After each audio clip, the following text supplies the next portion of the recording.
We are the waiting, turns out. We're waiting for Friday. I mean, I am. Anyway, I don't know about you guys. It's Alice, 97.3, Sarah Vinnie, Alice's morning show. It's Thursday. We've done 80% of our wake-ups for the week. So that's good news. We have such fun. Like, next week I can't wait for next week. What? Aussie's coming in. Aussie from Survivor. Oh, you know what's funny? We have a big fan of Survivor here at the station. Her name's Danae. And she saw that we were promoting Aussie and was absolutely stoked on it. Yeah. And I thought, well, anyone who loves Survivor is going to be stoked. He's one of the memorable players. He's All-time played great. a bunch of times. He was the guy who did all the fishing. Like, that was his thing. He swims like a fish. He can shinny up a coconut tree and knock down all the I mean, the guy's amazing. He's aging as we all are, so He is. it's changed a little. I actually sort of like that he's more mature, and I wish he'd won when he had the chance, because now everyone sees him coming, and he is aging, as I mentioned. So he doesn't seem to be the guy who's, everyone get on my back, I got this. Like, he's sort of laying back a little and letting. yeah. And I don't think he's. I fear the reason we're getting him is because he isn't gonna win, but I could be wrong.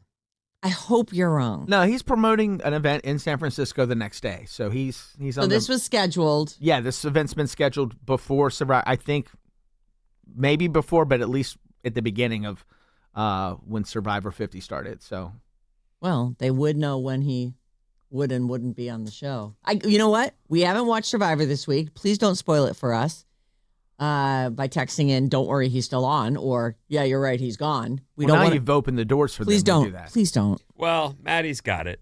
Yeah, We're Maddie. not seeing that stuff anymore. Right. So Tuesday, he's coming on the show. We're super excited. And you're right. If you're a Survivor fan, like, this is one of the biggies. He's one of the dudes, yeah. Yeah.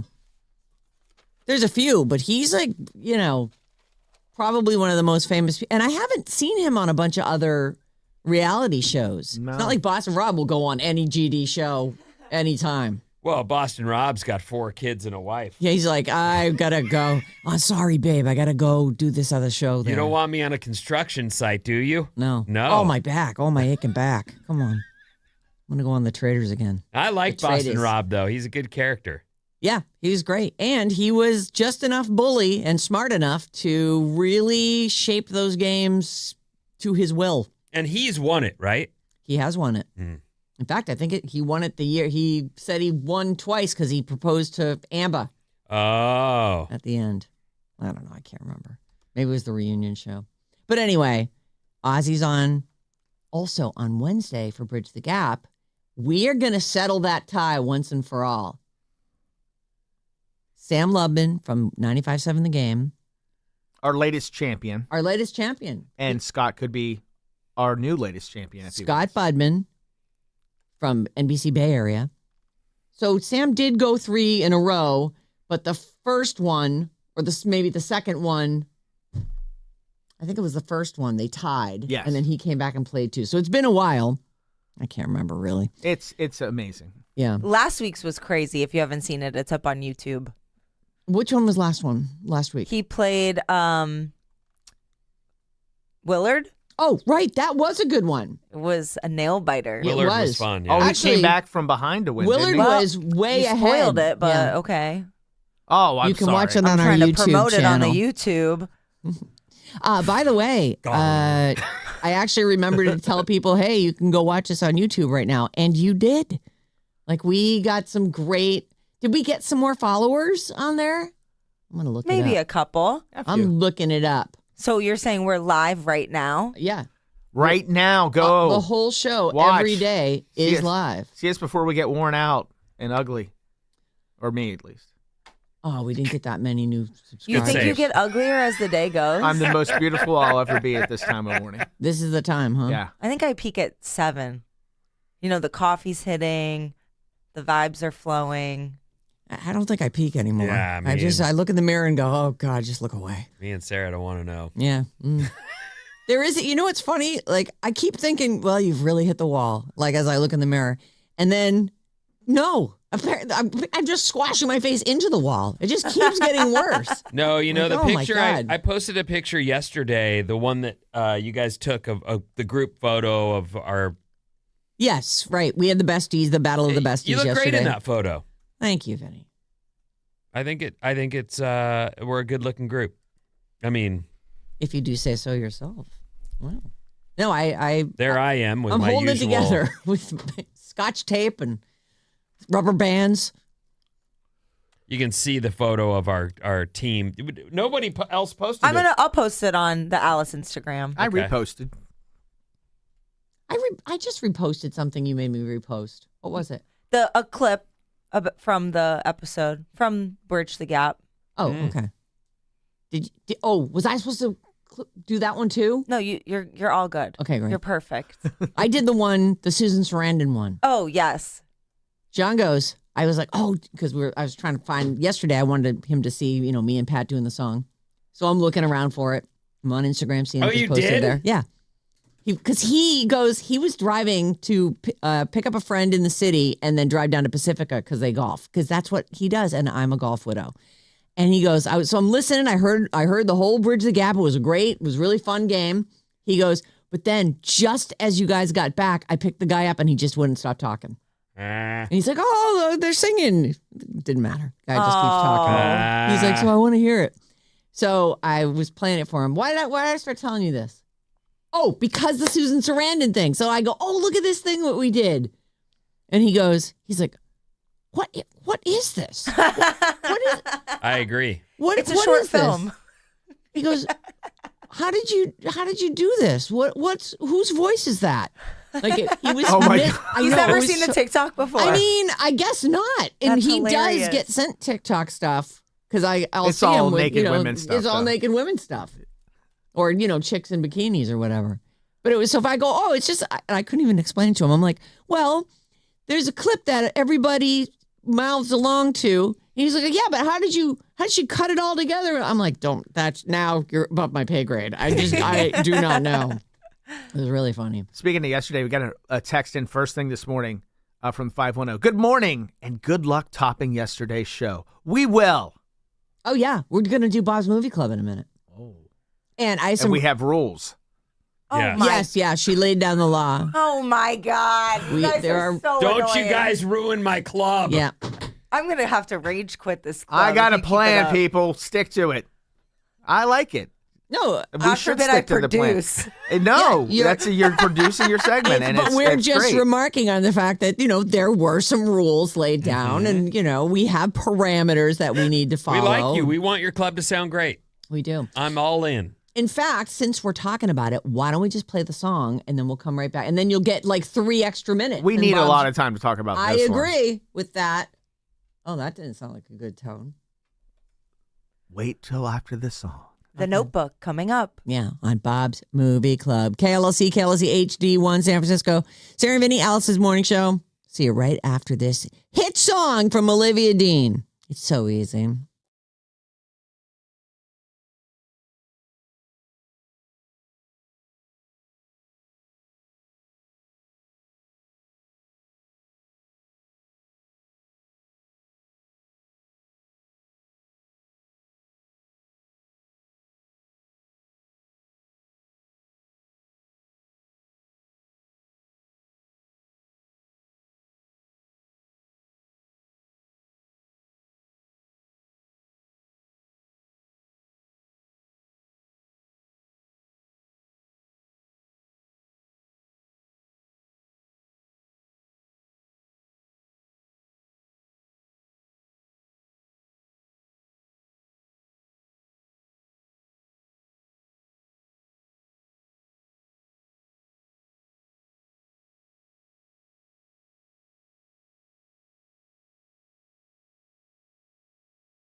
Alice, 97.3. Beautiful. Thank you.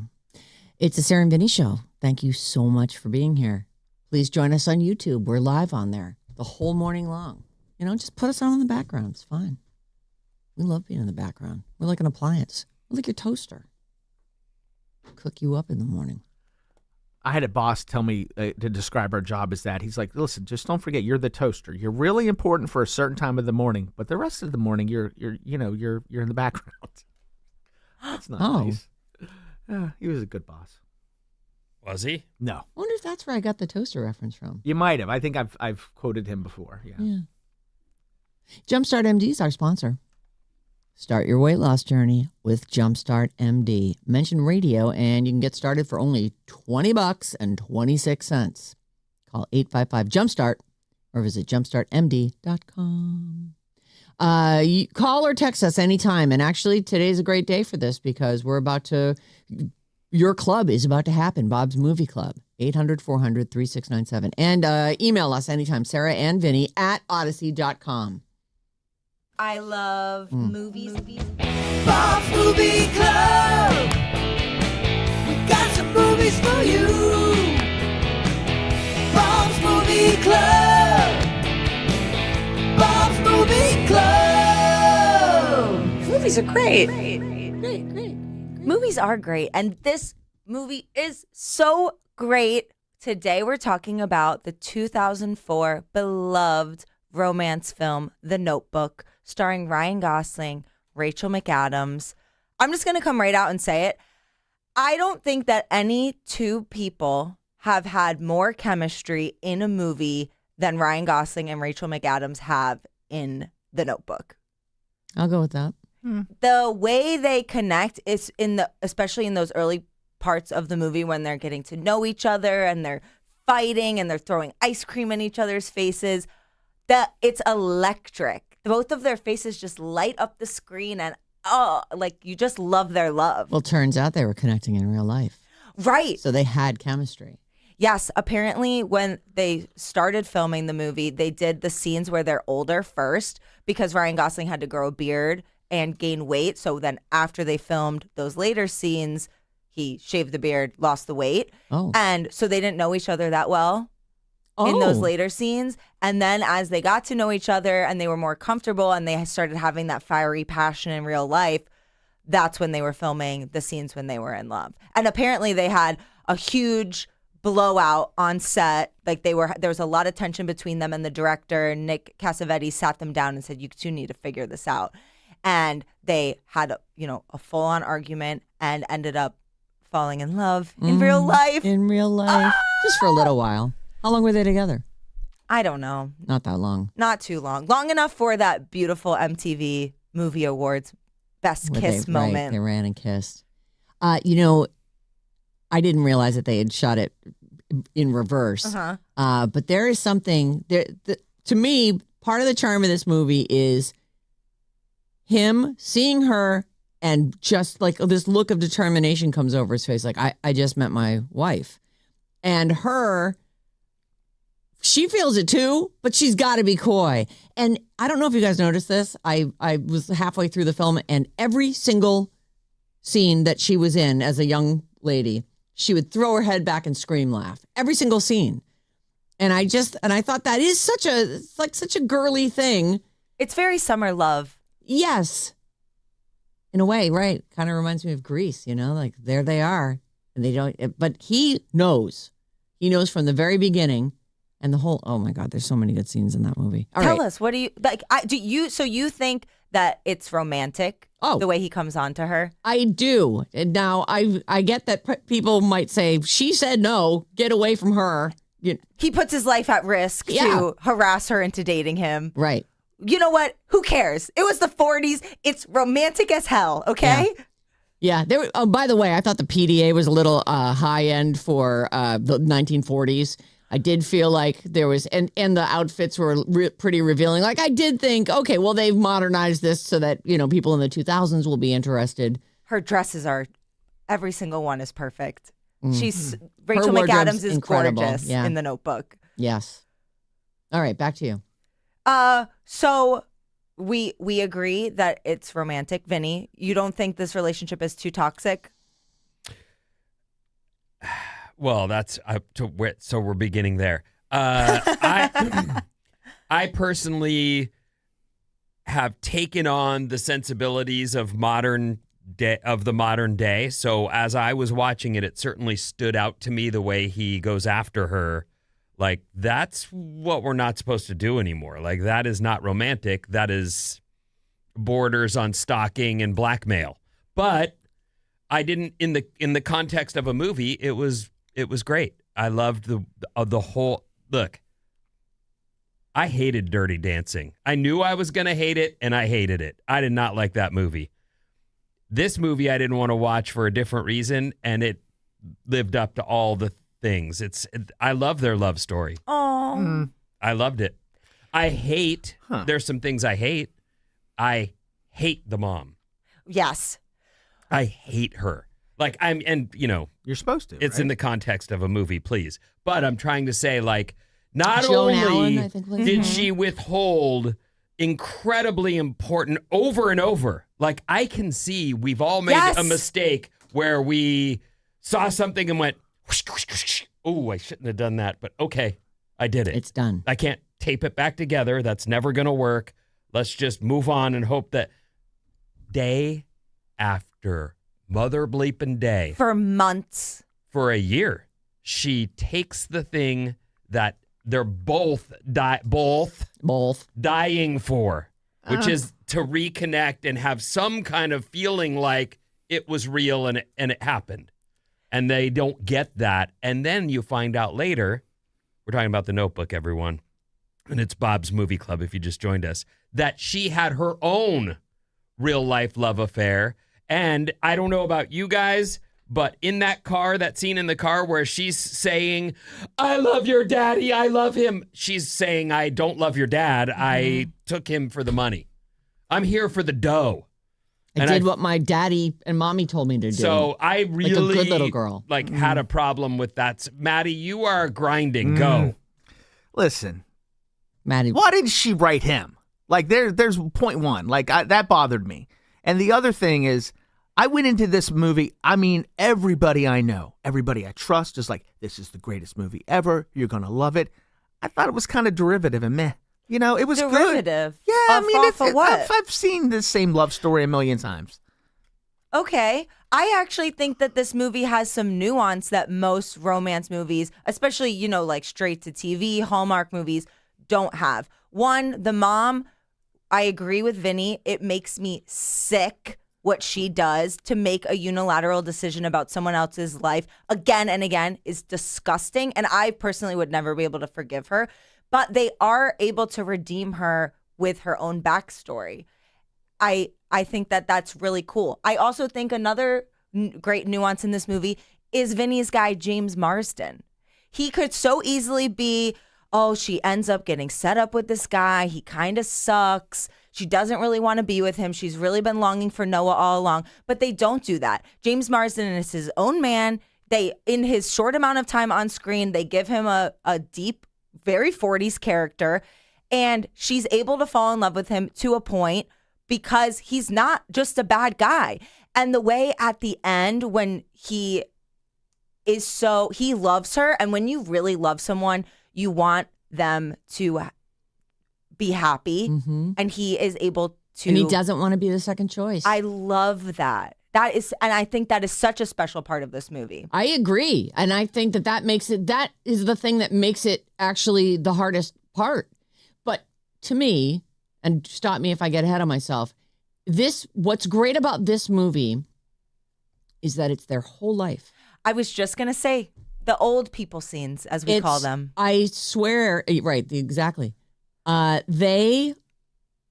When I first saw this movie, and you don't quite get what's happening yet as it's revealed to you. I mean, we sort of know now that, it's flashing back from them being young. And Was that supposed to, for anyone, be like a Sixth Sense kind of reveal later? Because I feel like I knew exactly. You knew exactly. Susan watched it for the first time last night with me, and he said the same thing. He's like, so this is their love story, right? Is that supposed to be a twist? Or I'm like, I guess not. The first time I watched it as a teen or even younger, it was surprising to me. But, once you see a lot of movies, you start to recognize that kind of thing. Right. I didn't, this is the difference between me and like people who immediately, I am not trying to decode a movie. Yes. I watch it. I accept what's like, I really am trying to just let that happen because John is the guy. He's like trying to figure out from the very beginning of every freaking movie what's going on in it. Well, I'm with you in that I don't try to decode movies, but to me, this was just,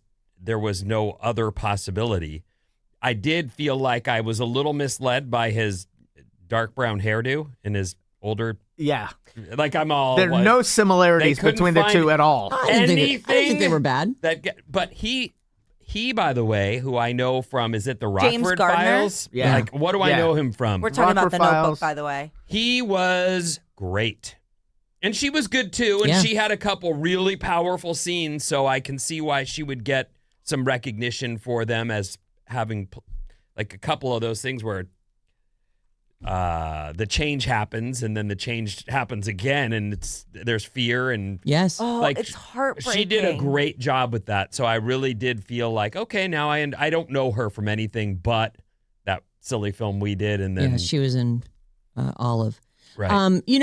But to me, this was the first time. There's always romance movies. There's always, the prince and the princess, and they get together and then they live happily ever after. And what I loved about this movie is you get it all. Mm-hmm. You see the beginnings of their relationship. You see what happens 7-8 years later whenever, she breaks up and chooses him with a shrug. Of course I did. I'm back.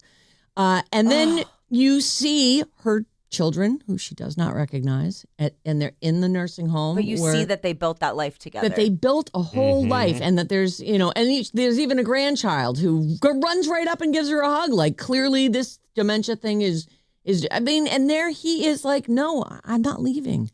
She's the love of my life. Yeah. I'm gonna cry right It was now. awesome. Yeah, that was really It's cool. so great. I love the whole life arc that movie delivers to you. So on the same note as Marsden, because I do believe maybe this was something of that time, or I still believe people do this kind of thing. Don't leave me. Stay with me. I'm begging you. No, like that is not how you want to end up with someone. I don't know why anyone ever does that when there's clearly someone is seeing another path they want to take. I would encourage them to do that.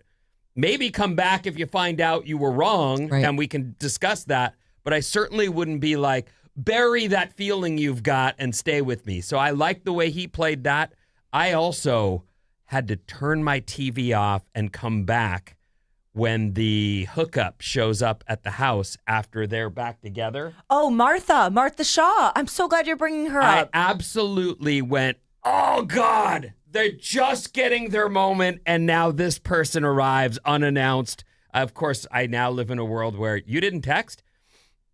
They weren't in that world where No, you someone could just show up. That's how we interacted with each other. We just went over your house to see if you were around. So I absolutely clenched and went, oh my God, after all this time, the guy goes to freaking war. And his letters, the whole thing is like, they could never put this thing back together. And then they do.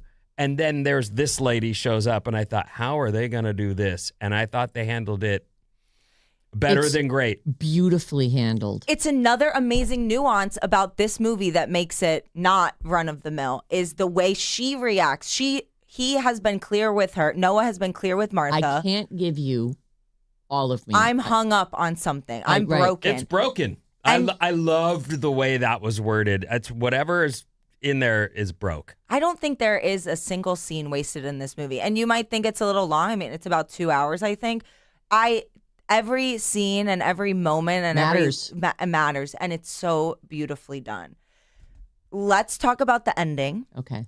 So there's a little controversy about the ending because the original film, and I think the version that played on cable, and that if you rent, yes, if you rent it, if you own it on DVD, is at the very end of the movie when they go back to the old people, as we call them, and she remembers him when Noah sneaks into Allie's room late at night in the old folks' home, and she remembers What? him. And she asked, like, do you think our love is enough for us to die together, basically? And he says, our love can do anything. Wow, I'm going to cry too. I know. It's so good. So good. They close their eyes and fall asleep. And in the original version, a nurse comes in the morning and finds them, Turns on the light. and they have passed away together in their sleep. Right.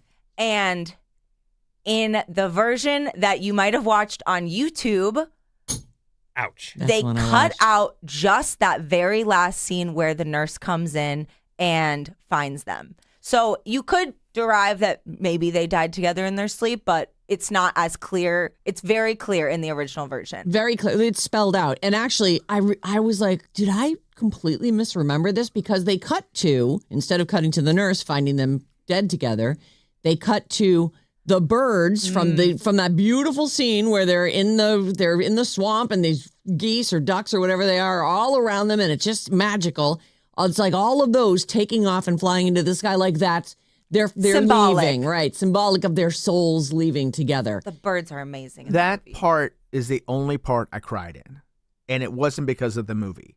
I think anybody who's been with somebody and thought they were your person you're going to be with the rest of your life, and they're not, like, that really made me sad. You feel grief over that. I feel grief over that, and I feel like Oh, part of me We're is all like, crying. I'm never going to have that. Like, am I ever going to have that? Like, will. you know, like, I don't know. It's just that part got me. I mean, it's the like rest what of Martha says. Now you know what you have to look forward to. yeah, but I thought the movie was a good movie. It just been built up to me maybe a little too much. That's fair. You never want anything to be over hyped.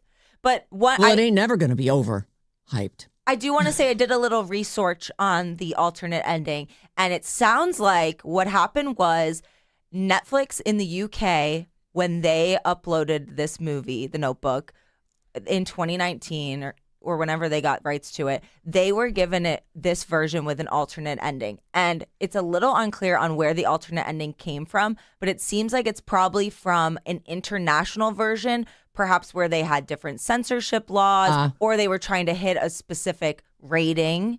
We They got a couldn't text show 'em on dead. this. It says that The Notebook shot one ending for the U.S. only and another for non-U.S. market, which Oh. I don't know why they would change that for non-U.S., Because we but can that's handle evidently it what and happened. everybody else can't. It's because I didn't get to see the actual ending. I saw the one on YouTube, and to me, there's a big difference between the two. And as I was in college and I took some lit classes, and part of that is sitting as a group, as a class, discussing what you've read Symbolism. and what the symbolism is. And that in that setting, I liked some mystery left for the conversation. In this movie, I walked away with it ending as they fall asleep. And then to be told, no, that's their moment. The whole point of that conversation was to set up that they go to heaven together. And I thought, well, I got ripped off. I don't think that's true. I think it's symbolically that's still what happens. I still have the conversation. I don't feel like you should feel ripped I off. have no memory of the bird scene. Oh, Well, it as- probably as- just passed no, you by. it's very quick. Yeah. They close the their end, you mean? It's what is it? A 15-second scene at the most. In my memory, and I watched the whole thing completely and gross. with full attention. They lay down, they get comfy. That's the end, and then the credits start to roll. I must have looked away. I don't know what, but Well, it's such a. Honestly, I felt like what's happening when they started playing the birds. I thought, oh, that's weird. Is it just like the passage of time, and now they're gonna go to that scene I remember? And I was like, I guess I'm crazy. I felt like I remembered them dying together I and think being the original discovered. ending is better. I agree. I want to do ratings. I'm giving this, obviously, 5 stars. Like I said, I don't think there's ever been better chemistry. And if you think there's a movie where 2 actors have better chemistry, please DM me, Bob on the Waves. I got would some love to text watch on it.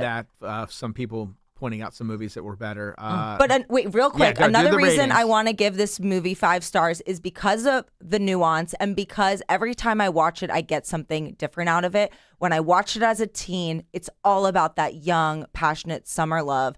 last time I watched it a couple years ago, I recognized how mature and important the James Marsden character was. And when I used to watch this movie when I was younger, I didn't really care about the old people scenes. I didn't even need them. I wanted more Rachel McAdams and Ryan Gosling. But now that I'm aging and I'm about to get married and I think about how Susan and I are going to be together for the rest of our lives, it hits so differently. And I completely agree with you about that the love lasting their whole life is such a powerful part of this movie. Oh my God, I'm going to cry right now. What do you rate it? 5. You know, I want to go like 4.75. I'm just going to give it a 5 because I do absolutely love that movie. But there's some stuff as I've watched it now for a second time. There was like her throwing her head back and laughing the way she did. It actually started grating on me. So that I noticed. But yeah, I mean, I honestly, like, what would you even change about it? It's just so good. I would say don't watch this on YouTube if you're listening and you're like, oh, maybe I should watch that. Maybe, or look, we've spoiled the whole thing. Because the cuts were so harsh when they would cut to a commercial. They literally cut between him saying, we ain't over, or, whatever his line is. It wasn't over. It still isn't over. Right. From it isn't over, AT&T commercial at top volume. Enter laundry, it's brightest. Are you kidding me? Yeah. What? Mhm. And then it should be comes illegal. back and he's like, we ain't never going to be over. Okay, our moment's been blown. I was just like, and it kept happening all where the cuts. So just spend the money and rent the movie. I'll do that the next time I watch it because I want to see the real ending. We should get it on Blu-ray.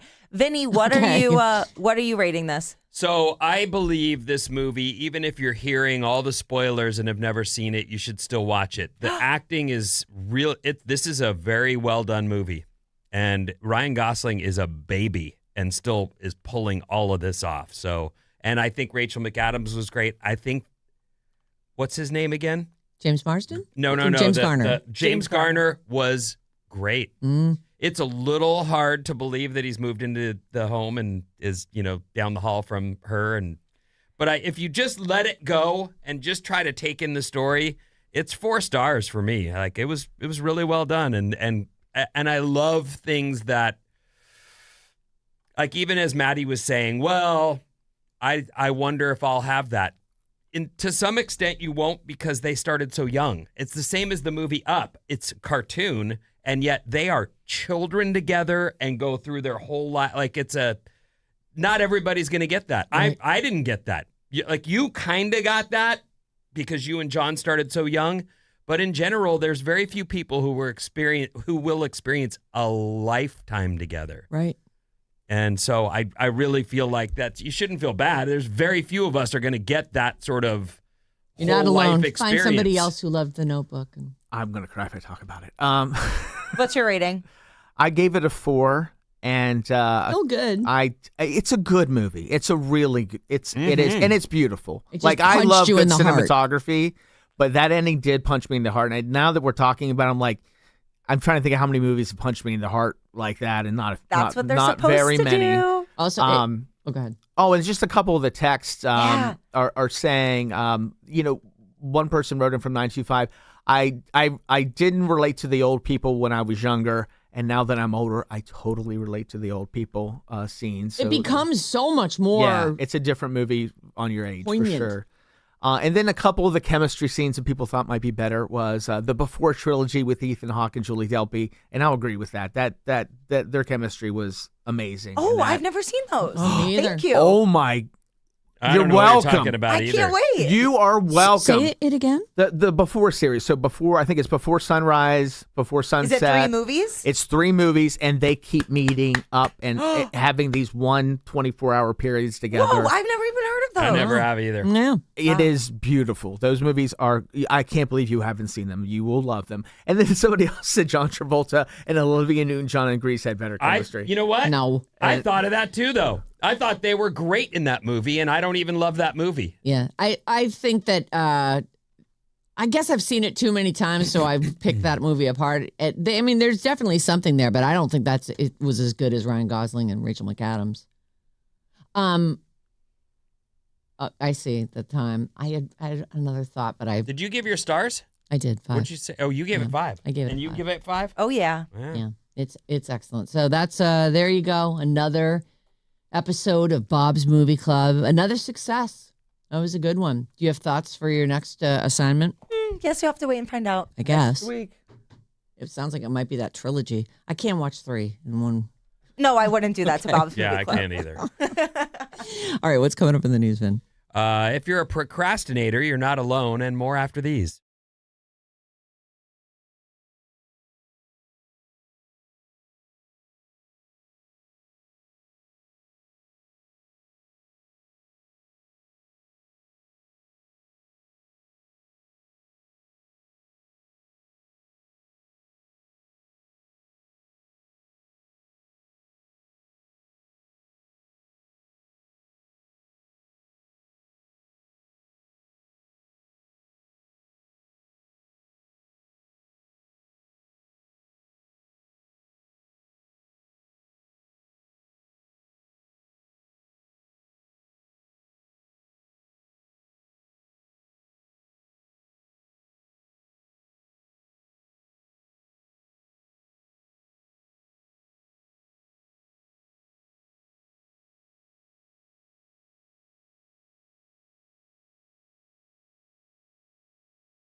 Alice 97.3.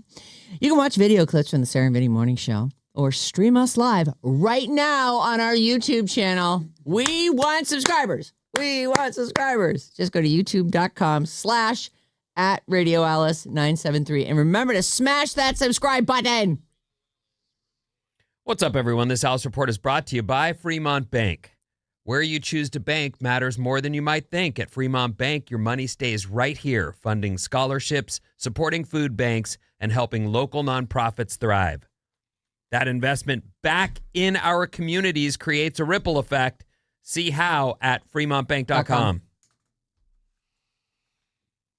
Here's what's happening. And by the way, if you're just joining us, we had a very wild Bob's Movie Club already this morning, which you can watch if you... But they can go there now? It'll be up soon. I'll work on it right now. Although, if you go to the live feed, you can scroll backwards in it. I mean, if you did miss it, you could start it a little while, and then you could skip over the, the white screen saying, "Hey, we're on a break." It's like watching TV now, It was fun, and you'll have to tune in listen in order to see where we came down on The Notebook. I want to tell you something. I was just in the other studio, and Maddie tearfully admitted something from his own childhood that's a huge parallel to the movie. So at some point, Whatever. there'll be a time when we bring it up. I don't want to jump into the news here, but it's just so you know. Well, no, I was trying to spit something out, and he was underneath me going, I went, all right. Oh, this has got him riled up. Oh. You didn't hear me? I went, okay, Maddie, go ahead. So I don't know what's going on. I don't know what you found out, but I definitely could feel him like, I have to say words now. And I was like, well, okay, go ahead. Sorry about that. No, what do you got? Tell us. Well, the whole letter thing. Yeah. Yeah. So I had a summer romance with a girl at summer camp. Came In home West Virginia. In West Okay. Virginia. She lived in another part of the state, and I would call a lot, and I was writing her, and then all of a sudden it stopped, and I didn't know why. As an adult, I meet her again. She asked me, "Why did you write that letter and break up with me like that?" And still had the letter. Turns out my mom wrote the letter. It was her handwriting. She didn't want me dating somebody, and especially somebody that didn't live close. No, And- yeah. She was like, he goes, she wanted me to get out of West Virginia at some Yeah. point. But what it turns out to be is the phone bill was too high. That might have been the deal. But yeah, I mean, it happens, man. Moms and dads can be pretty... She's not Gnarly. for you. She's not for you. Yeah. He's not for you. Anyway, I just thought, geez, Louise, I can't believe that didn't get mentioned. We all cried, for God's sake. I didn't cry. I mean, I cried in the movie, but I didn't cry this morning. What was the most crying part that you had? I didn't have a most crying part, but there was no doubt that I felt a lot of those. A lot of leaking. Just a Moments. lot of leaking. Like, And like, I avoided the Dirty Dancing movie because I think it's cheeseball crap, and it turns out I was right. I avoided this movie because I think it is heartbreaking and a hard story to watch, and I was right. Mm. It ultimately is a great love story, and I enjoyed it very much, but that's also why I avoided it, because I don't Didn't want to cry. I didn't. Yeah. I don't need that in my life. I know some people are like, "Oh, a good cry. I love it." It's cleansing. Yeah. It's like a reset. I like it. You know what's also cleansing? A shower. No, I cry in the shower sometimes too. Don't worry. Yeah. Okay. The shower head is my therapist. Wash away my tears. Partly cloudy today and mid to upper 60s, much like yesterday. The rain in the forecast has moved from the weekend to Monday. Oh, So that's good. that is good. So for now, it's looking like the rain will turn up beginning of next week. That doesn't mean we're going to have a sunny, beautiful weekend. It just means that the rain has moved forward. And there's snow for Tahoe as well in the forecast, Oh, which goodness. it just feels weird. Well, on really good years, they say the goal is to ski down on the 4th of July. Everybody Oh, in no, I bikinis. understand. It just feels weird because of all that not snow happening at the time when it was supposed to. And here it's turning up. And then when we got some snow, then we had a heat wave, and it Uh-huh. all just ran down into the rivers. Yep. Weird weather. Yeah. Today is National Librarian Day, everyone. Oh. Yes. As we're all big fans of reading, National Librarian Day. I'm sure the workforce has been halved, Yeah. much like the DJ workforce has been halved, if not. All the workforces seem to be getting halved. I still remember my librarian's name, Mrs. Hebner. Oh, Mrs. Hebner. Mm-hmm. Was she one of those mean militant librarians, or was she a sexy librarian who would take off her glasses and shake her hair out, or was she just like kind of a kind, encouraging librarian? There are all Kind. types. Yeah, I think you know when you're little the stereotype of the mean librarian, Right. At least back then. But she wasn't like that. Mm. She was just normal. She was probably 25 years old. Probably, right? Just a girl going out on the weekends getting drunk, honestly. I keep it down. My head's pounding. Warriors won! Oh my God, Yeah. I know. The It's Warriors so crazy. won. Exciting game, too. 126 to 121. The Warriors went down to LA, beat the Clippers. They have A spark of life. we have the worst record of all the teams going into the playoffs, and we are still standing. So go Warriors. They were down by 13 in the fourth, and then Steph Curry happened. Tomorrow, there are the two play-in games continue. So it's Charlotte versus Orlando at 4:30 and Golden State versus Phoenix at 7.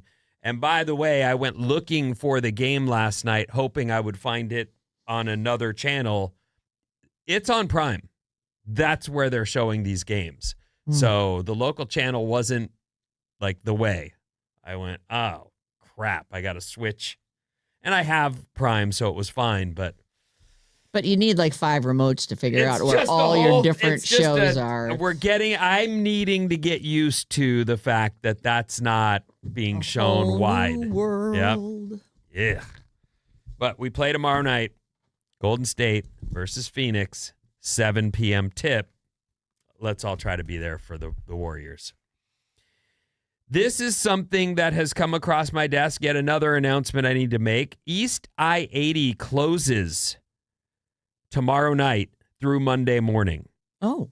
So that's the closures from 17th Street to 4th Street. I can't picture it, but either way, there's a closure for I-80 from the city over going eastbound to Oakland.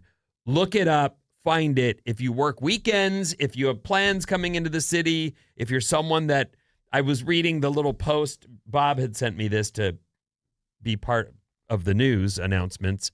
And I just looked in the comments and this lady goes, well, how will I get, if my pregnancy and I may be birth, and people actually wrote, you can take this way. You'll get there. Yeah. It's okay. Yep. You're going to be fine. Do all of the apps have this information? Like if you're Not always. using, oh, okay. Not always. I don't know all the apps. But some of the, like, is it, what is it? Not Waymo, Waze.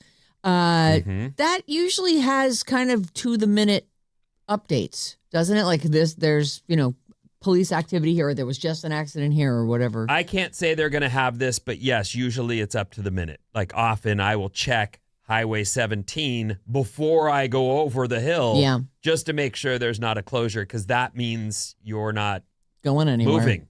You're stuck. You drive full speed right up into a braked stop and you're surrounded on all sides and you go, I'm going to be here for a I'll be while. here for hours. Great. So I don't know what's going to happen with that ultimately, but eastbound I-80 closure from 17th to 4th Street, Friday night through early Monday morning. Okay. Well, heads up, everybody. You get to decide what that means to you. Yep. Many will go, nothing, Yeah. because the Bay Area is gigantic. Yes. Plenty of ways to get around. I may have mentioned this yesterday, but it's worth a mention again. Yesterday was tax day, and about 30% of Americans procrastinated in filing their taxes, and they get downright edged about it when you mention it to them. They got their plans. 30%. They'll get to it. As in 30% of people filed for an extension, or 30% just didn't bother with it? 29% of Americans said they'd probably procrastinate in filing their taxes this year, and even more admitted to putting things off last year, too. Again, I've been reading those stories about people who say there's not enough people working at the IRS anymore to really find you. Don't trust that. I hate that idea, but, procrastinating is a thing, and maybe this makes you feel welcome. You're part of a group. 30%. Uh-huh. Lots and lots of people. Wow. Yesterday was tax day. Yes, it was. The end. Oh, and here's another one. Oh. In a new poll, most people are using their tax refunds responsibly. A third plan to put it in their savings account. Oh. 20% are going to pay down debt. 6%, though, say, I'm buying new headphones. 6% of people are gonna buy new Hey, headphones. I actually think if you get a bump from the tax man and there's something you've had your eye on, there's nothing wrong with doing that. Now, if you owe a ton of debt, okay, there's something wrong with doing that. But if you get a bump and you're like, I haven't had a new phone in 3 years, I'm buying one. Why not? But a set of headphones is so specific, and to Well, think that that's what they say. 6% of people are like, "Well, I've been saving up for that latest edition of the Apple AirPod." 10% say Or they're those going to Beats. invest the money. 8% say they'll use their tax refund on home improvement. And 6 say, I'm splurging. I'm going on a shopping spree. I'll buy nice headphones, fancy skincare, a new TV, video games, or a luxurious night on the town. Well, you know what? Enjoy your money. Mm-hmm. Just live your life. Have a good time with it. Yeah, I mean, Yeah, when do you get a chunk? not that often. Rarely, right? Yeah. Bonuses have gone away for most people. Yes. The old Clark Griswold, I'm putting in a pool as soon as we get the bonus check. Right. When's that coming in? Oh, never. Oh, that's 10th of- torturous. The 10th of never. Our text number is 800-400-3697, and Maddie's on the show. All right, a couple texts coming in. Vin, just say what you're looking for. The Comcast remote. It'll show you how to watch options for games or whatever. Chris from Roseville. No, Really? I did that, but it came up as this game is on Prime. And I went, oh, there's nowhere. We don't have a local. I guess you could see it at the bar, which I don't go to. So, for those of you who don't have Prime, you can go to the bar. Yeah. Otherwise, you need to get Prime. Or Yeah. listen to it on 95.7 The Game. Ding, ding, Oh, ding. ding, ding. No shame. From the 510, 30% statistic is right. And Alice, 25% of the morning show procrastinated about their taxes. No, I think it's 50. 50. Actually, it's 50. It's I 50, did that file an whole extension. room. Oh, yes. But he did file an extension, Yes. which, what does that give you, 6 months? Now it's August 15th or something? And let me just say how powerful the Alice News Network is. I kind of forgot about it. And then when Vinny mentioned it yesterday, I shot an email to my accountant. I'm like, did you file an extension? And he was like, I'll do it right now. So You have an accountant? I've had an accountant for 20 years. He has like Same 5 guy in New York. jobs. Oh, that's true. And I suppose I've you'd have to have someone keep track of it. and running companies and It is my own easier to businesses. have somebody who can, who's familiar, and you go to the same person every year. They know what you're all about. Yeah. I'll be using Tax Free USA one of these days. What's that? It's Tax Free the- USA? It's a way you can actually do your taxes for free, not paying TurboTax, which is Oh. I can't even get into it. I thought Don't that get was me just started. Isn't that called like a W-10 or something? A 1040 EZ form? Well, if your taxes are really simple, you can do that. Oh, yours aren't that simple. Are you guys going to file jointly once you're married? Of course. Great. So you We're won't leaving even, money you on the won't even have to table. worry about it. Oh, you're so right. Susan was a delight yesterday. Yes. And Thank I you. can't He believe was. we didn't even get to that yet. There was a moment, though, where he goes something like 2 MIT degrees. And I went, oh, shoot, he is flexing hard right now. He's a smart guy. Yeah. Smart enough to get out of football after his bell got rung. Smart enough to get this I fine know. lady. Yeah. She's a catch. Absolutely. I mean, annoying, but a catch. He's so much more annoying. Seems like you're both a little bit annoying to each other. True. Yeah. He did She say just fought back and called him more annoying. That is crazy. she didn't deny that she's annoying. I would never deny that. All right. It was actually super fun having it. And Pat. Pat was that great, was a too. really fun segment yesterday. And if you missed it, you can go back to the YouTube page and watch the Bridge the Gap from yesterday. It's good. 415, public agencies give app companies a heads up about changes like the I-80 closure on Google Maps, Apple, etc. That's good. So they can show you temporary changes. But they have to do it well in advance so the apps can load in the info. I'll add, I know that intersection there, and it was closed for a day, just the on-ramp, and my Apple Maps did get it. But I'm warning people, it's quite a hike to get to the next place you can get on. Like it's 1 and 2 lane. It's going to be a mess. Give yourself some extra It's time. really posted on those signs, the Caltrans signs, yeah. where you might see click it or ticket or whatever catchy Buzz driving thing. is drunk driving. Yes, those. Except the way it's worded, because it's a lot of info. There's some abbreviations, and you might miss it, but it is there telling you, be ready. Friday night, Monday morning, closure on I-80 East. All weekend long. Mm-hmm. And from the 415, San Francisco listener here, vacationing in NYC and listening to the show via the Odyssey app. Oh. Commercial breaks have local NYC business ads in them. Well, we're smart. We target ads. how It's funny. fun to start listening to you guys at 9 a.m. It'd be fun to start at 9 a.m. It would be fun to start at 9 a.m. That seems like a good time to start. Well, let's do that from now on. All right. Shall we? Well, we do have a meeting today. Let's pitch it. Great idea.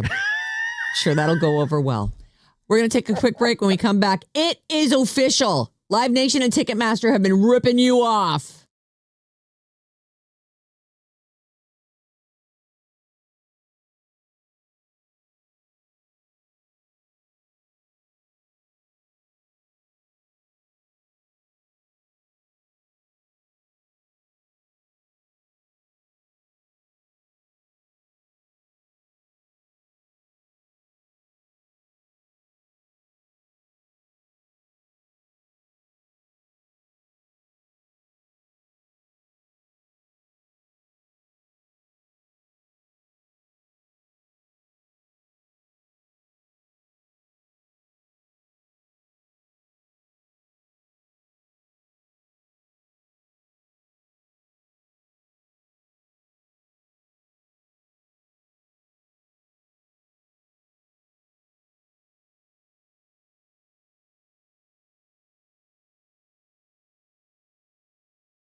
Scrub is a guy who can't get no love from me.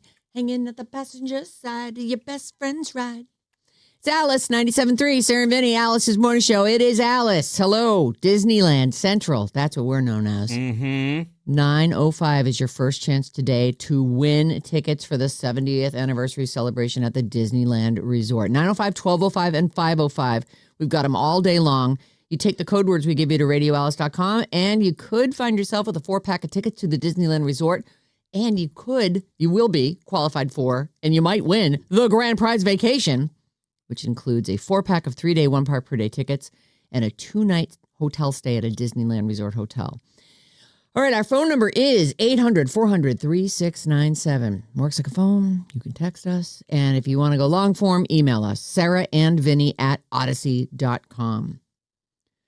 We are going to start with this headline. It's official. Live Nation and Ticketmaster have been ripping you off. I felt that way for a long time.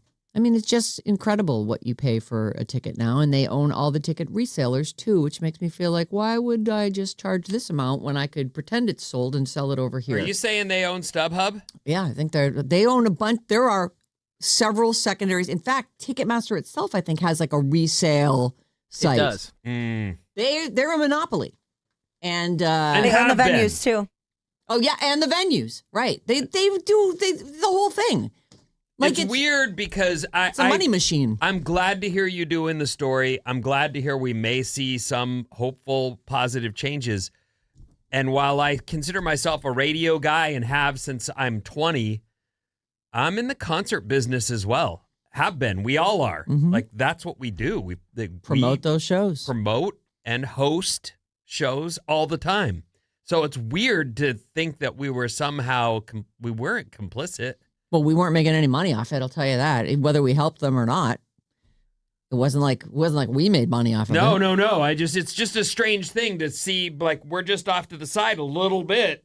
But meanwhile, this whole thing's been going on for 40 years. Yeah. Well, radio and Live Nation and Ticketmaster, we work hand in hand. We help them promote. They're promoters and ticketing agencies. And we help promote those things. And you know, I'm sure they pay for that. We've partnered with them. We probably get some tickets. I don't know how it works with each and every show, but it's a whole thing. And they are a web that has really the whole business. Well, speaking of, caught. the internet has made it. We very famously talked about the story where I got burnt trying to get tickets to the theater. And it wasn't that I got burned. I just don't know how this stuff works. And I'm in the business. And meanwhile, there's shows I want to go to. And I just kind of go, I'll wait and see if this comes. Because I don't want to get ripped off. I hate it. Well, the idea that you spend so much more than what the ticket value is just because you're a donkey and don't know that this is a second party site and someone's profiting. Namely, the company that owns the site. Yeah. I just bought tickets. I told you this off the air. I never make plans, ever. Like, it is the thing we go to counseling about in my marriage. Like, please, you know how you'd get laid more often? Make a plan to take me to dinner. Oh, jeez. That's a little hostile. And yet, she's coming right out with it. I understand. I believe me. It's just not how I'm built. But I went and bought tickets to Rush for October yesterday. I spent $400 extra in service fees. $400 in service fees, taxes, and stuff, add-ons, and that doesn't even the face value of those tickets isn't even kind of what the full price was either. So what was the face value on the tickets originally? We don't know. I have no idea. I bought them on StubHub, so they're secondary tickets. But whoever, or is it just Ticketmaster? Well, I mean, is there a resale, or are they the ones offering them as resold, but they're not? Well, and there it is. How could we ever know? I don't know. It's like when all of us, that thing sold out in 8 seconds. Did it? Or did you just buy all those tickets so that you could sell them for more? And then the whole dynamic pricing thing. So do we have any idea what this is going to do and how it will shake out? Well, Not really, not Okay. yet. But here we go. If you're sick of paying through the nose for concert tickets, well, relief and justice may finally be on their way. I doubt it. I don't think there's. I think once a price becomes what it is, it's incredibly rare for it to be like, oh well, we found a loophole and now the tickets are $10 a piece. Like that's just not going to happen. But in federal court in New York yesterday, a jury ruled that Live Nation and its subsidiary Ticketmaster have created a monopoly that squashes competition and drives up ticket prices. So now we're waiting for the judge's decision on what we do about this. Not surprisingly, a lot of people are calling for the companies to be split apart. But it's not just that. There would be so much more because each one of them has a million subsidiaries too. Back in 2024, the Biden Justice Department and nearly 40 states launched the lawsuit calling for the breakup of Live Nation and Ticketmaster. Last month, under the DOJ under President Trump announced a settlement with the two companies and backed out of the lawsuit and took a few states with them. In other words, they got paid off. But more than 30 states said no and kept fighting. And yesterday they won. So well, I hope that we see some positive results. I don't think that the turn back will be quite what we would hope for. And I'll say this in defense of the bands that tour and the bands we love that we want to see. It's a tour, like a circus. They're bringing all of this equipment, not just their guitars and amps, lighting and screens, cameras and screen shows and a stages million people. In many cases. Right. Yes. They're building this stage out themselves. Not in every case, but often. And so it's an expensive undertaking for any one of these bands to do a nationwide tour, much less a world tour. But to think that the cost of a ticket, let's call it $100. And then by the time Ticketmaster has taken their chunk, because I'm sure they split just the actual face value with the band. The band's not getting the whole thing. Right. Ticketmaster's getting a chunk of that. And on top of that, they're adding fees and taxes and excise tax. I don't even know what all these different service fees are that are on there. But it does seem like you buy a ticket and then you look at your grand total and go, what's all that?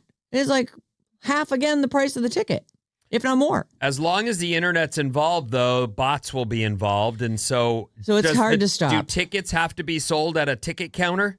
Is that the way? I mean, doesn't it feel like that? At least if you waited in line, you had a chance to get a ticket right. at face value. I don't know how many people have said, I was in the queue before the tickets even went on sale, and then I found myself as 470,000 back. And that's all of a sudden now just your status because you did what wrong? Nothing. Speaking of buying at a venue from 650, I was in Las Vegas in November to see Zach Brown Band and Tim McGraw. Just happened to be at one of the other casino hotels. I checked to see if tickets were available, and they were. I went and bought them at the actual venue, saved $100. So, yeah. Yeah, if you go to a box office and buy like that, I don't know. I mean, I get why because I've thought to myself, well, they should just sell tickets the night of the show at the box office. But that's also ridiculous because then 50,000 people show up for 1,000 seats. We have to. It's tough, but you hear about Live Nation and Ticketmaster, and they're just hand over fist making. It's just their money. They're printing money over there with their made up fees and their service charges and. Anyway. Oh, you know what? I had this flash. What do you got? It was just yesterday as I was dealing with trying to buy these tickets for a concert that's not till October. Do you remember the name Ticketron? Yeah. So that was competition scooped up by Ticketmaster along the way. Yeah. They were in business from the 60s until 1990, and then industry leader Ticketmaster overtook them. There was a Ticketron location in the Sears that I worked at. I think I've told you this, and there would be people. I would show up for work, to the store opened at 9:00, and there are people around the corner waiting to get in there to buy their tickets. I worked in the customer service department too, so like that whole, the whole morning, the whole line would be going by, everyone trying to get their tickets. It was kind of cool. Like and it's even like a pre-show. Like you're in line with other fans of whatever we used band to- it is. I really used to fun. party. Mm. Like we'd go out the night People before in their tents and right. and totally rage. Never put up a tent, but we had sleeping bags and we would and I absolutely got nuked with Sharpie. And well, you know, that had to be fun when you got up to the you Ticketron pay. counter. Well, and I remember I was so ripped, but was conscious as it was happening to me. Please stop. Don't. No. I couldn't get my hands. I'm gonna kill. I'm telling the guy I'm gonna kill you, but I can't do anything in the moment but take it. And I got him back eventually at another time, and just enjoyed every second of it. But those are good memories. Yeah. Despite buying tickets with ink all over me and a wiener on my cheek. It's all just part of the fandom, which is gone now. You're waiting in a virtual line that you're never going to get to the front of. I will say it's horrible, but I think demand is a big part of why that happens. I think bots obviously suck, and I do believe that they're working on that. But there is community on TikTok and the internet when there's a big sale. Everyone's talking all about it. Everybody's talking all about it. What place they are in line. Yep. Well, anyway, I don't know what will come of it, but the jury did decide, no, they've got a monopoly. I don't know. Right. Why wouldn't you? We're winning. Yeah. We're making all your money. Right. We're taking all your money. So, this is your money. what the had to happen. Company's going to company. Mm-hmm. Yeah. Your next story is, this has been floating around for a little while here. I didn't realize it was going to happen so quickly. Although with AI, why would I be surprised? Val Kilmer's AI-generated performance in a movie called As Deep as the Grave debuts with a trailer. I put the trailer up at the Sarah Vinnie Facebook page. The actor's, he is gone. Like, I think his last actual appearance was in the last Top Gun, Maverick. Mm-hmm. And I don't know exactly when he died, but it was after that, and that was fairly recent. Val Kilmer, I love Val Kilmer. Yeah, the Doors movie, oh my God, Mhm. that guy. We The Batman, he was the best Batman, Right. Yeah. obviously. No, I've heard some of these opinions. Yeah. Mm-mm-mm. All right, take it So easy. the late actor's daughter gave her blessing for the writer and director of this AI movie. Actually, the whole movie's not AI. I mean, just Val Kilmer. They digitally created scenes using his likeness. I wonder if he's a good actor in it. Anyway, I put the trailer up. I just don't know what to make of this stuff. If your family says, yeah, no, we want more money. Sure. Use Val Kilmer's likeness. There's even a place that we heard about where actors can go and get their body imaged. The 1,000 cameras that take the pictures and you make all these different faces and you're supposed to move all different ways and they capture all of this stuff. And then that's your digital likeness. And I don't know if you walk out of there owning that or if you've consigned it to some studio because they're like, oh no, we need that. Well, you say you don't know, I do know, and I say it's wrong, and I don't like it. Hire the next Val Kilmer. And quite honestly, every person that is in a position to act it's a gift. I get it. It's art, and you're a talent, and you earn the gig. These are your and you're dreams. But I also believe that as the paying public, I don't want you to keep resurfacing Val Kilmer's image when there are other people out there that would love to have a gig. Yeah. To me, I think that it feels like cheating. He had his run. He did. And no one let that be his legacy. I didn't take him from this world. It's not my fault. I understand that he, had a shortened run. We're all just trying to live each day to the very max. But I don't want to watch him again. I want people to get jobs and for him to. Well, I his films definitely agree are with that. his time capsule. Mm-hmm. He's got that. Well, now it looks like he's going to be living on beyond the grave. All right. As Deep as the Grave is the name of the movie. And I did put up the trailer is amazing. It's just, there it is. Ariana Grande.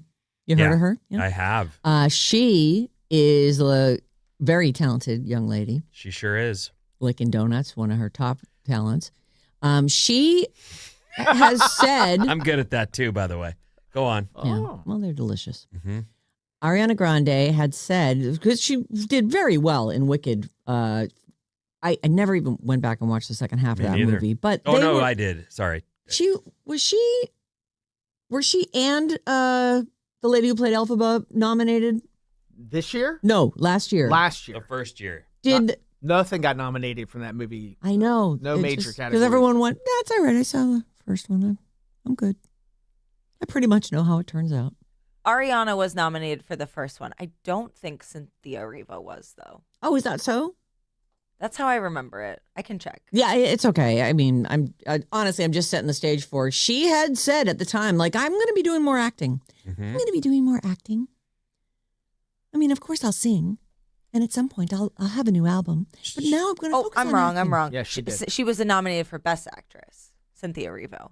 Cynthia. So, Ariana Grande was nominated for Best Supporting Actress. Did yes. either of them win? No. Okay. Well, I'm going to change that. I've got more movies coming. She is in the new. Now, Meet the Fockers is a movie that I'm very specifically, if you know it, I know it. So when you hear me talking about the Focker family, you'll know that I'm talking about the Ben Stiller thing. Right. So Ben Stiller, Robert De Niro, The Lie Detector, and Ariana Grande. I watched the trailer this morning. I really think this is what I'm going to watch.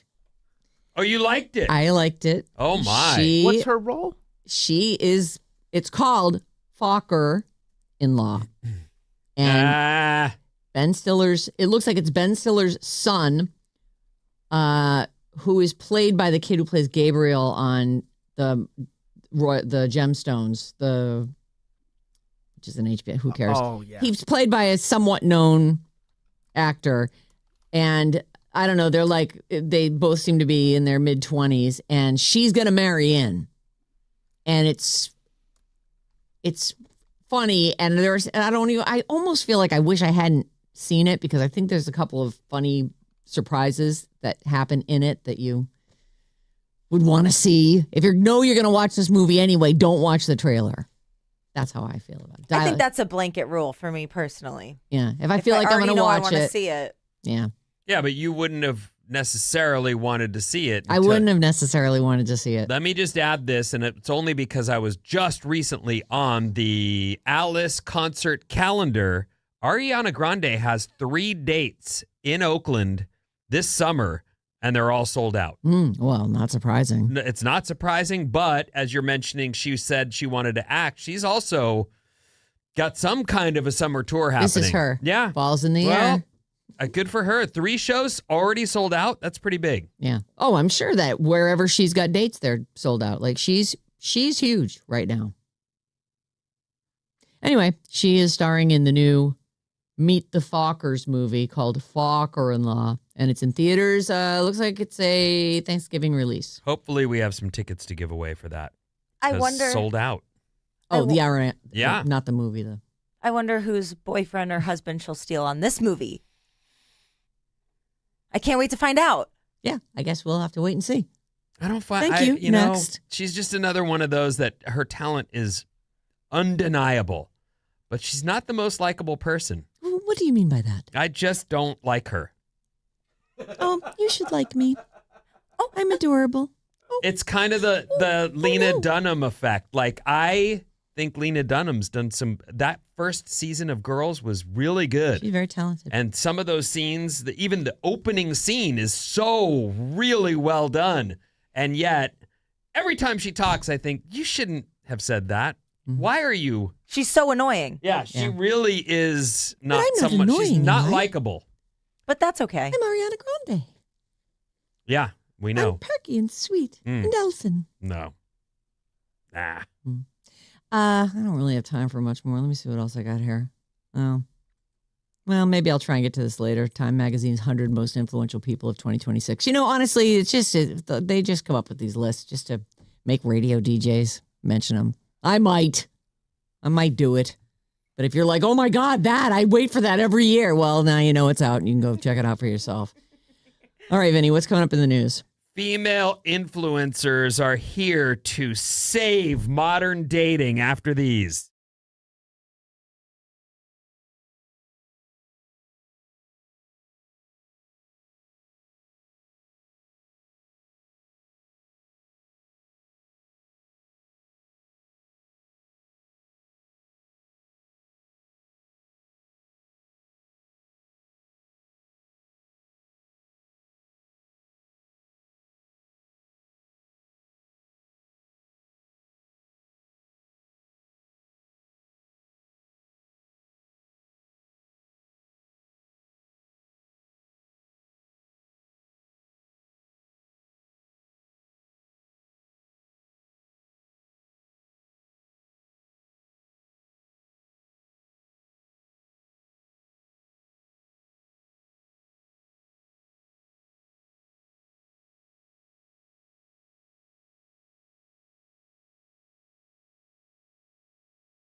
Very suggestive. Wonder what she's talking about. I can't figure it out at all. Yeah, I know. It's like, if you could just spell it out for me, that'd be great. Alice, 97.3, Sarah and Vinnie, Alice's morning show. Listen to the Sarah and Vinnie full show podcast on the Odyssey app. Odyssey. Apple Podcast, Spotify, or wherever you get your podcast from. What's up, everyone? This Alice Report is brought to you by Bad Advice. Ooh. Bad Advice is back, and we want your problems so we can solve them and, pat ourselves on the back for doing God, good we're work. so good at this. Email your problem to badadvice973@gmail.com and listen tomorrow at 7 a.m. That's Friday, 7 a.m. to see if we solve yours. I have a couple good ones picked out, but I have not made any final decisions. So if you've got a problem and it's really bugging you, let's do this thing. And I have some response to last week's. Good. I love that. The little girl at the daycare. Oh, that was tough. That was a tough one. Okay. Yeah. Partly cloudy today, high in the mid to upper 60s, and the rain that was forecast that looked like it was going to tap into the weekend is now looking more like Monday through Wednesday. So while not a sunshiny weekend, right now I'm not seeing rain. Great news. Mm-hmm. Speaking of the weekend, there's East I-80 is closed this weekend from Friday night to Monday morning. Look it up for details. The Warriors won last night. Whoa, whoa. And so they play tomorrow night at 7 o'clock versus Phoenix. Go Warriors. This is one of those things, this first story, I just want to do it kind of to get it out there and then I'll move on. But the Chronicle has an article about the top 100 restaurants in the Bay Area for 2026. Oh, I think this is one of those cool things that if you're a person that likes to get out, you might want to print this list or keep the link or whatever so that when you're cross some of them off. on Check any them out. given night, you might go, you know what? Let's go to Oakland and see what this is all about or wherever. And this is great for the restaurants, too, because it makes them strive to be a great restaurant so they can make a list like this, and then their reservations are all booked up. The number one restaurant in the Bay Area, I don't know. Oh, let's hear it. It's called Four Kings. It's in San Francisco. Okay. The Progress is also in San Francisco, comes in at number 2. Burdell is in Oakland. Copra is in San Francisco at 4. And Sun Moon Studio is in Oakland at number 5. Oh. Again, this is a top 100 list. I won't be counting them all down. Are you sure? I'm sure. So there's the top 5. If you just want to go find Four Kings and eat at the number one, it's on our restaurant. Facebook. It's going up on our Facebook page Great. if you want to see the whole 100. Great. I think that's fun. It's great. And if you're young and you're, out Want there, to get out. You want to go. You don't need to be young, but you want to date, and you're thinking, well, let's find an impressive restaurant. Right. Let's go do something cool. Four Kings, huh? Does it say anything about what kind of food this? It says all kinds of stuff. Oh, okay. About So each one is a description and what's there's good. 100 of them. So Okay. I don't have that for you. But you can go look it up, see all the details about what it would cost you. You might look at that and go, that price is not a. Now, can I option. sort by, let's say, sushi restaurants or Thai places, or if I'm looking for Afghani food? Yeah, you can sort. You scroll through and you go, there's some okay. sushi. All right. All right. That one. It's on Facebook now. Thank you. Our page, not just in general. The Sarah and Vinnie Facebook page? Sarah and Vinnie Facebook page. This story is a lot, so I can't get to all of it, but I do think it's interesting and important. Female influencers are urging women to ditch their old school romantic delusions and be more aggressive in the dating game. So, of course, I had to read this and see what's going on there. What kind of aggressions should we be displaying? Well, so there's something called the Femosphere. I don't know if Bob has heard of the Femosphere, but it's a place where people who have been dating, it sounds like unsuccessfully, get together and they're talking about how they're dealing with this dating life today. One of the things I certainly through the Me Too movement felt was there's got to be a change in the way that dating it happens from go. Like maybe we agree that women should be asking men out to some extent. And that is one of their recommendations. Like, go for people you want to be with, put up boundaries and standards, and stick to them. Even though you might be like, but he's so cute. But this is how you end up with someone who's just hooking up with you and then also hooking up with 4 other people.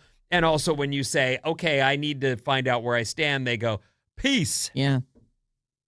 You don't stand anywhere. You're standing over there. I'm over here. So it's a cool article. This article is talking about how a growing army of female influencers are urging women to get with the program and find yourself a high-value man, someone that is going to treat you right and is not part of this hookup culture.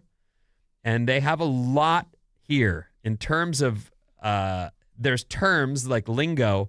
A high-value woman prioritizes self-worth standards and boundaries. You know, you can have those and stick to them, and hopefully you meet someone great.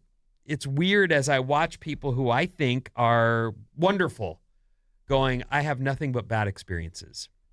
And then I see other people, including friends of my wife's, who have no problem dating. None. And I think, well, what is the deal there? But they seem to be outgoing, friendly types that hold a standard and will not be hooked up with. Like, you got to take them out, and you got to it's an interesting situation. I'm looking for more than a hookup. If you're looking just for a hookup, that is easy to find. But if you want more than that, that's when things get dicey. It's really weird to see that, though, because when I see someone who's a lady I know is fairly newly divorced over, let's say, 2 years ago, had no problem dating. None. Like, had a few dates with a few different people before deciding this is my guy and I'm going to hang with him. Oh, and now she's hanging with the dude, has a boyfriend. Like, it just really seemed to have happened quickly and easily. And I don't even think it involved dating apps. As I witnessed it, I was like, why is everyone having such a hard time? And she's great looking, don't get me wrong. I just got back on the apps. I decided I'm going to try dating again. Where's my bell? Oh, there it is. And is this where you met the girl that came over your house a couple weeks ago? Well over 2 months ago. Yeah, I've been dating nobody for the last couple months. Yeah. Oh, you're just getting back into the game. I just opened up Bumble and was like, well, let's see who's been. And I find that the a lot of them are they're very cool about, like, you know, getting on there and texting and everything. But I feel like they're all still waiting for me to pull the trigger on asking them, you know, to go meet or have a date. And again, I mean, just what Vinny said, like, you know, guys, we like it. I don't mind a woman who says, hey, let's do something. Let's go out. Let's have a coffee. You know, like, that's great. It takes some pressure off. I don't have a definitive answer for you, but it's interesting to see that there's a whole group online talking about this problem, and they don't have a definitive, like, here's the deal. Right. It is just that you've got to start putting boundaries up and deciding But that. it's about self-standards. I think that's, you know, if without dating apps, you wouldn't have been a person who, like, felt like, well, I got to put out or he'll never want to see me again. You know what I mean? It's like, I don't know. It feels like everything's upside down now. I do think. Not that I'm on the dating apps. We but. all do this to some extent. And maybe it's a really bad comparison, but I have been told 1,000 times, never click on a link. Yes. Just don't do it. You don't click on links. And then I find myself hovering over a link and going, wait a minute, what am I, stupid? The point is, I guess I'm trying to make that boundaries they have to be held by you, and you have to be really smart about holding the line. And it's like, that's one of those things. I get an email and it says, click on this link for and I'm about to do it. And I go, wait a minute. What am I, stupid? Don't I listen to myself? I know I'm not supposed to do that, but here I am lowering the bar and doing something because it sounds really good. Well, of course it sounds good. That was the whole point, to get you to click on the link. Clickbait. Right. So you've got to be careful. That's all I'm getting at. I was just out to drinks last night with a group of girls. Brilliant, lovely San Francisco girlies. And one of them is a director working in finance, doing extremely well, working on taking a company public. And she said she's been working 16-hour days and she has no time for her personal life. And we're like, oh man, well, is it worth it? You know, I hope it's going well. I hope it's what you want. And then later she said something about, you know, the dating culture these days is just so hard. There's no way that you could possibly find someone that, you know, when we're all working this hard. I'm like, sweetie, we're not all working that hard. You don't need to be working 16 hours a day. If you want to have a real relationship with someone, you need to put an effort to do that. You need to set boundaries at work if you are not having the personal life that you want. If it's not lining up with what you want. And it's actually, that's sort of the work culture now, is like, you are going to work your ass off for us for not in exchange for nothing. You know, it's gonna be great. You're gonna have so it's like, what is your priority? Your career? Which is okay. Absolutely. I absolutely prioritized my career and was honest about that with a lot of people. And often, even though I'm saying to them, you will not be number one, I'm 20-something, I have no money, and I'm pursuing this career, and they still would go, sure, you're going to be mine because I get what I want. I've actually had someone say that to me. And I went, we're done here.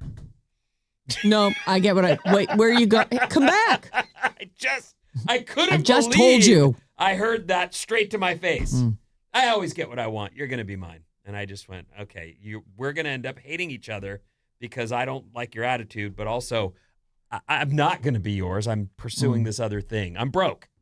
Right. But she, you know, this is someone who's working 16 hours a day and is lamenting that she doesn't have there's either a way to find a happy medium, or she has to figure out what her priorities are. But it is hard because, especially for women in the workplace, because they have to work twice as hard to be recognized and promoted, and it can be very difficult. I can imagine her pain. People want partnership. You want someone to just, you know, lean on the couch and be like, oh, you know, you're my person, and it's.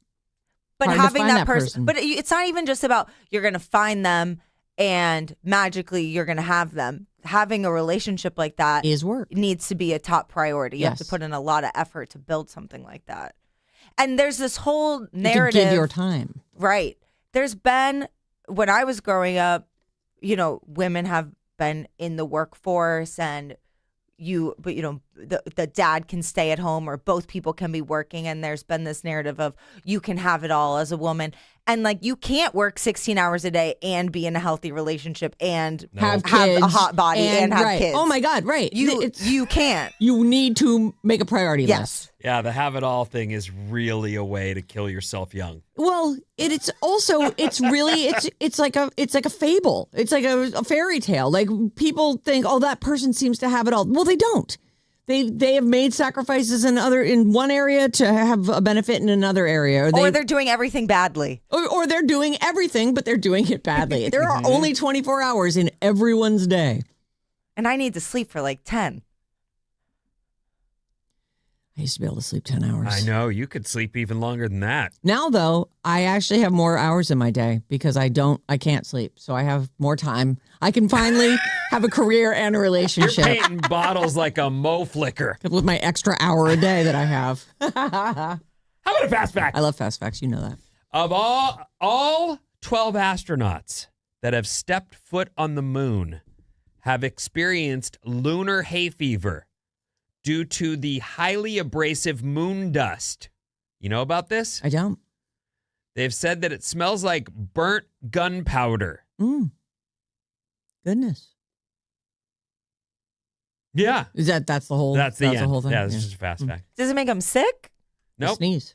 Oh. Well, It's just they call it lunar hay fever. So yeah, it's probably something. Probably gets into everything. It's like when you you go to the beach or you go to Burning Man and you're just like covered in dust and ash. You know, It's probably on everything. They go back in, they do their little moonwalk, and then they go back into their little capsule, and then it's probably just floating all around them.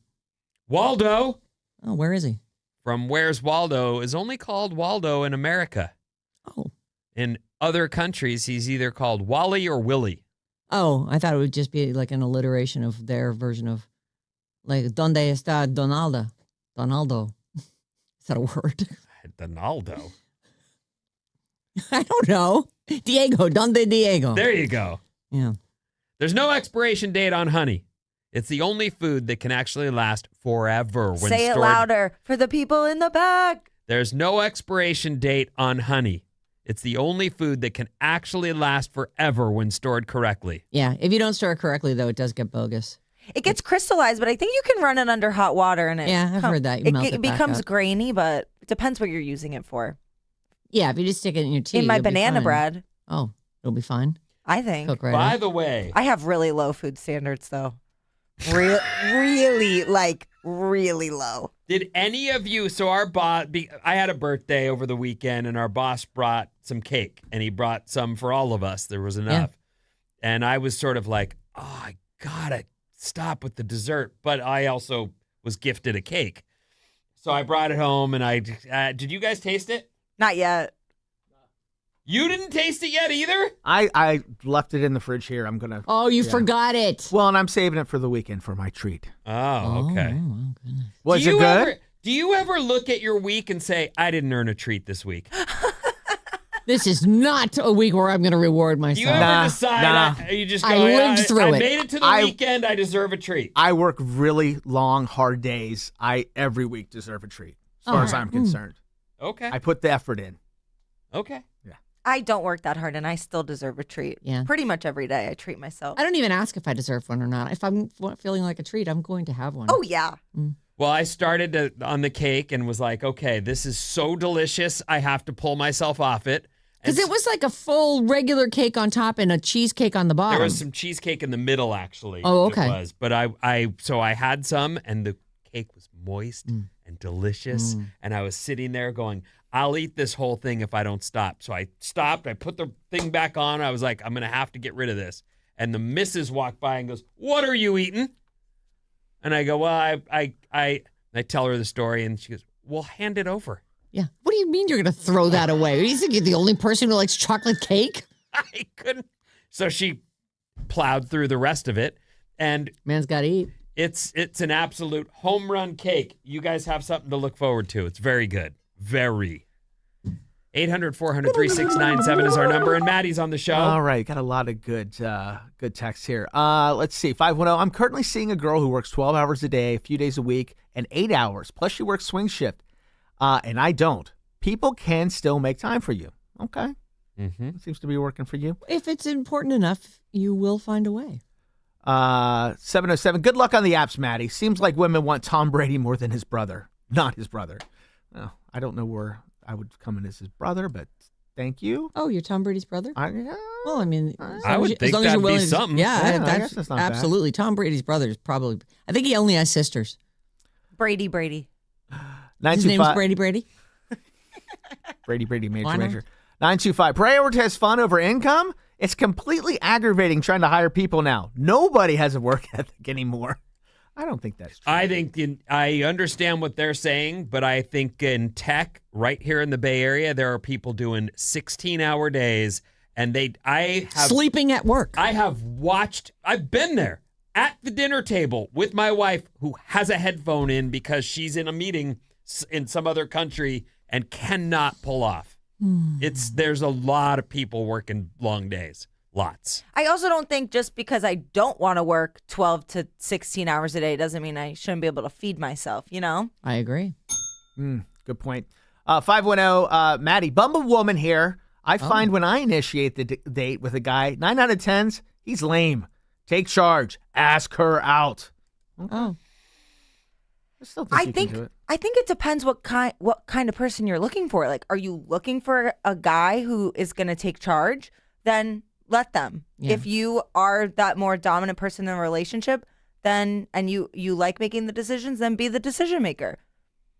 I really feel like going into dating for me, and it's been a long time, but going out to just have some fun and see if we get along and like be playful and have fun always worked.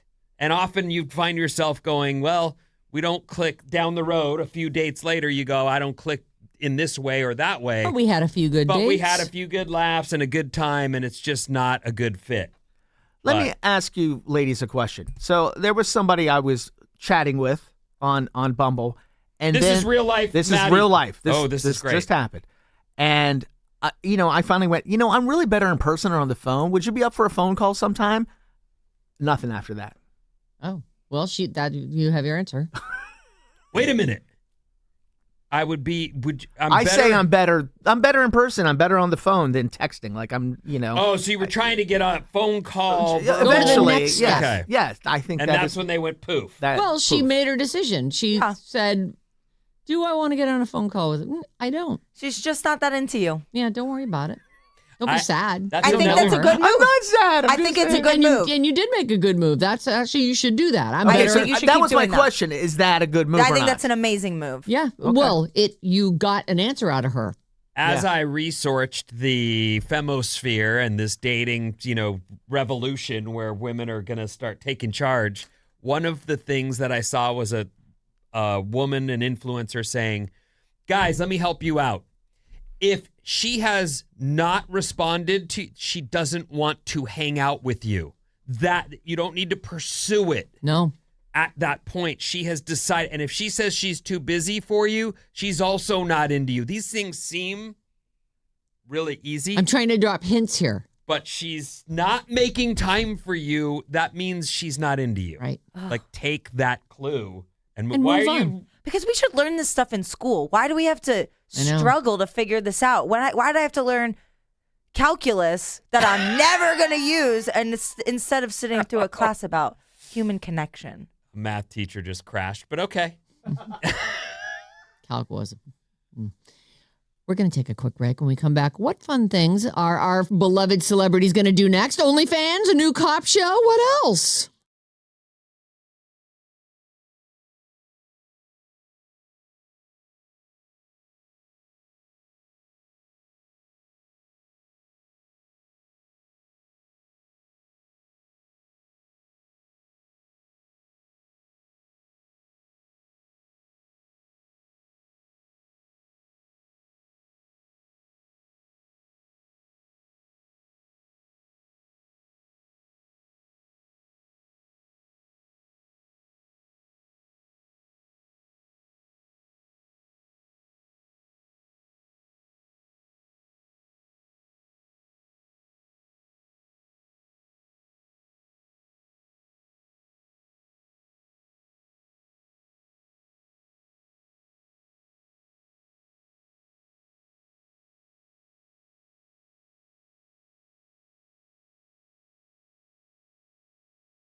Yeah, whoa, whoa. Alice, 97.3. Sarah and Vinnie, Alice's morning show.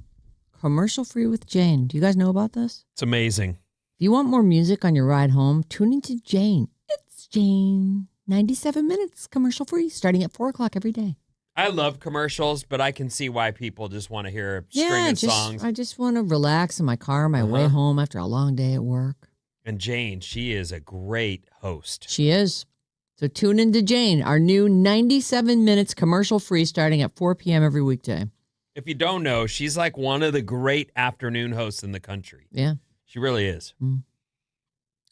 Amazing. It's Jane. She was up for the Hall of Fame last year. So Heard that. it's Jane. It is Jane. And she lives on the best place in the planet, Alameda Island. Oh, I'm not supposed to say that. I don't know. I don't know. I think everybody knows where she is. I didn't tell you that address. Just give me the address real quick. Got her phone number, too? Our phone number is 800-400-3697. Call or text us. We happily accept both. You can also email us anytime, Sarah and Vinnie at odyssey.com. Maddie's a dead man, just for the record.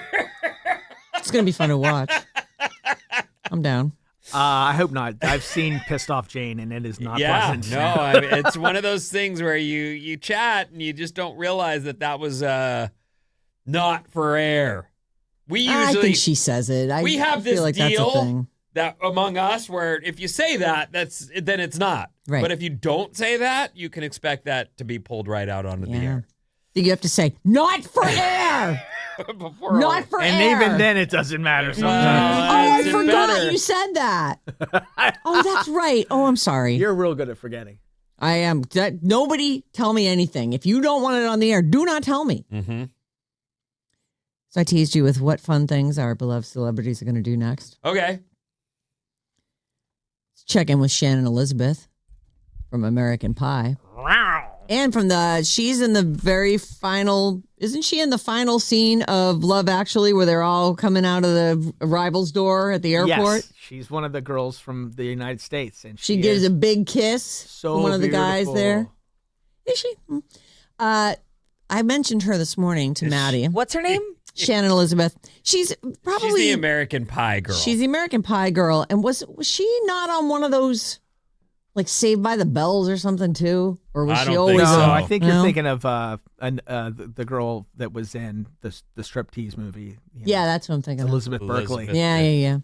Yeah. She like broke out though in those scenes from American Pie and became the new sort of heartthrob for a minute. For a very short, I feel like kind of a short minute. I was never wanting to do her or anything, but apparently I was alone in that because Maddie got creepy when I brought I her didn't up get to- creepy. Really? And I want to counter something you said to me this morning. I had to say, you got to go. Get out. Well, you also, you said she looked a little worn out. Oh, she And looks beat. I don't think so at all. I think she's still as beautiful as ever. Okay. She looks Well, age. It happens to all of us. she looks beat. Yeah, you want to see the picture? Oh my goodness. Oh, you're so crazy. She looks beat. She's I said that beautiful. about a woman one time, and Susan was like, oh, how dare you? That's so rude. Well, it is rude. I'm kind of a rude person. But sometimes it's the correct word. She I don't think so has- in this case, but In my No, look at this opinion, picture. I don't think she looks beat. In my opinion, she looks not surgerized. Oh, you think? She's got regular eye wrinkles underneath her eyes that we all have by the time you hit 40 something, you start. Yeah, that showing- forehead's very smooth. This Oh, one? is it? Yeah, that's a picture. she looks perfectly beautiful and normal. Thank you, Bob. You're actually, yeah.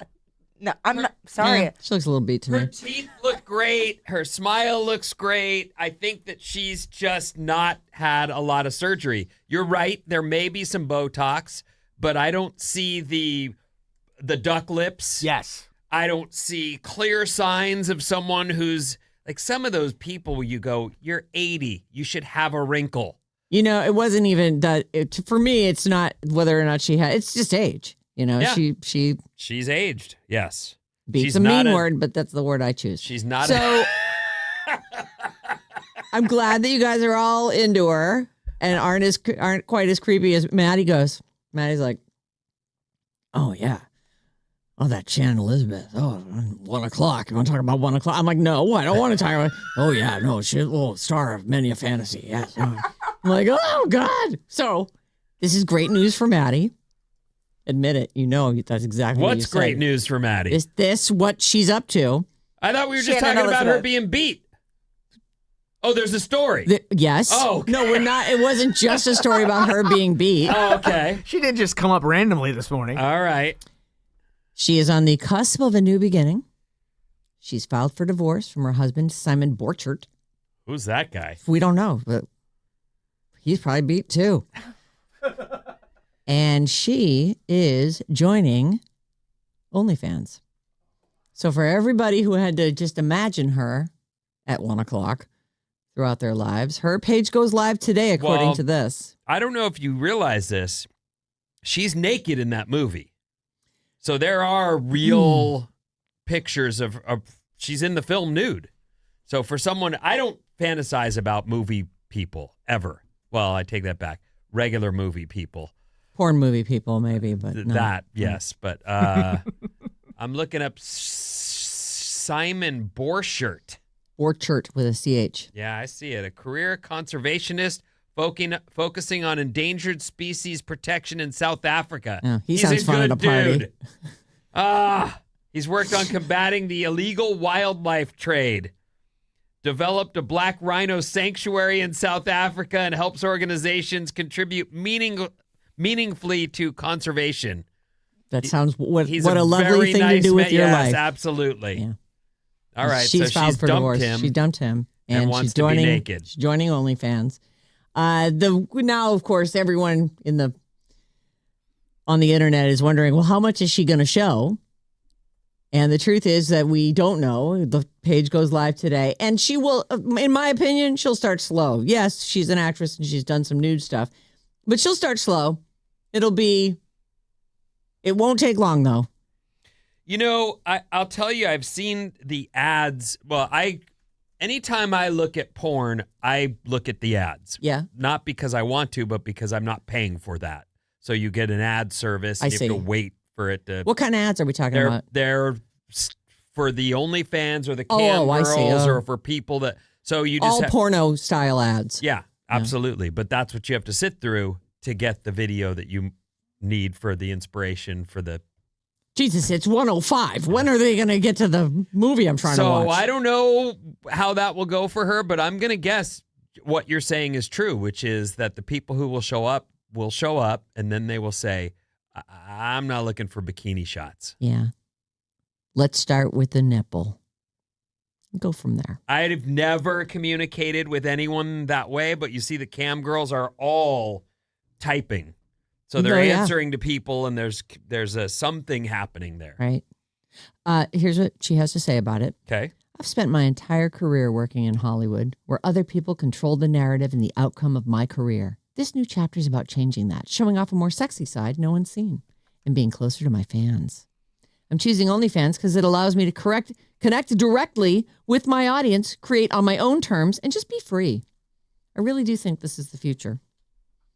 Her whole career, she hasn't been in anything know. since 2000. I know. What the heck has she Well, been doing for 26 She's trying years? to save the rhinos with her husband. She was in Jay and Silent Bob Reboot 2019, Okay. which, those movies are timeless. She was for 5 seconds in one of the best movies of all time, Love Actually. Anyway, Shannon Elizabeth joining OnlyFans. I'd be curious if people really find themselves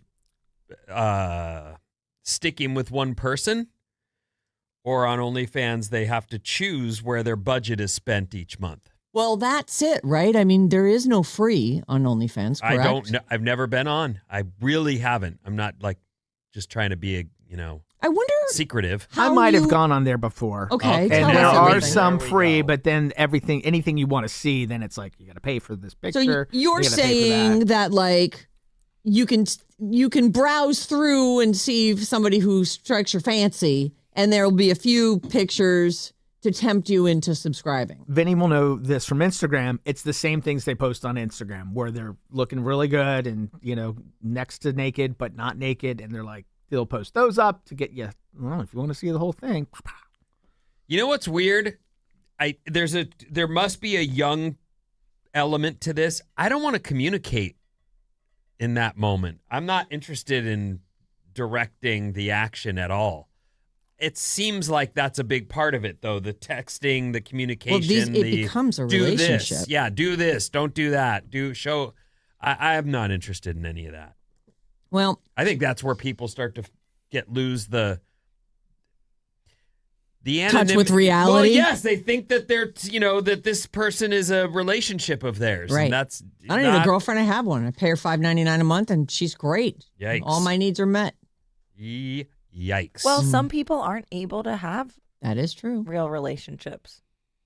So that's what Shannon Elizabeth's up to. Okay. She's joining OnlyFans. How about Matt LeBlanc? What's Matt LeBlanc doing? Wait a minute. So will you join? Oh. Will you pay for Shannon? Yeah, You will love you? her. You love her.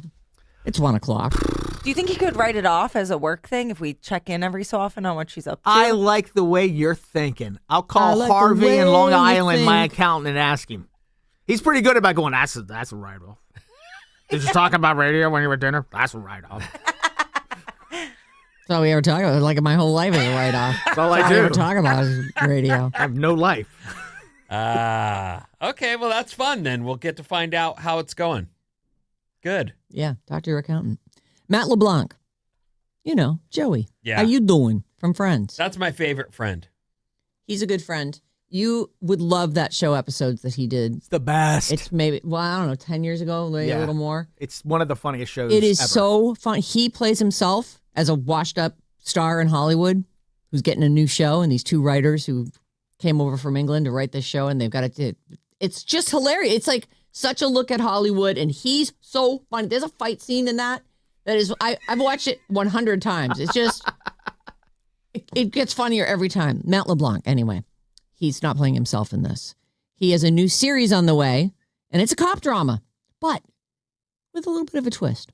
Matt LeBlanc is coming back to network TV with a new show on CBS. The show is called Flint.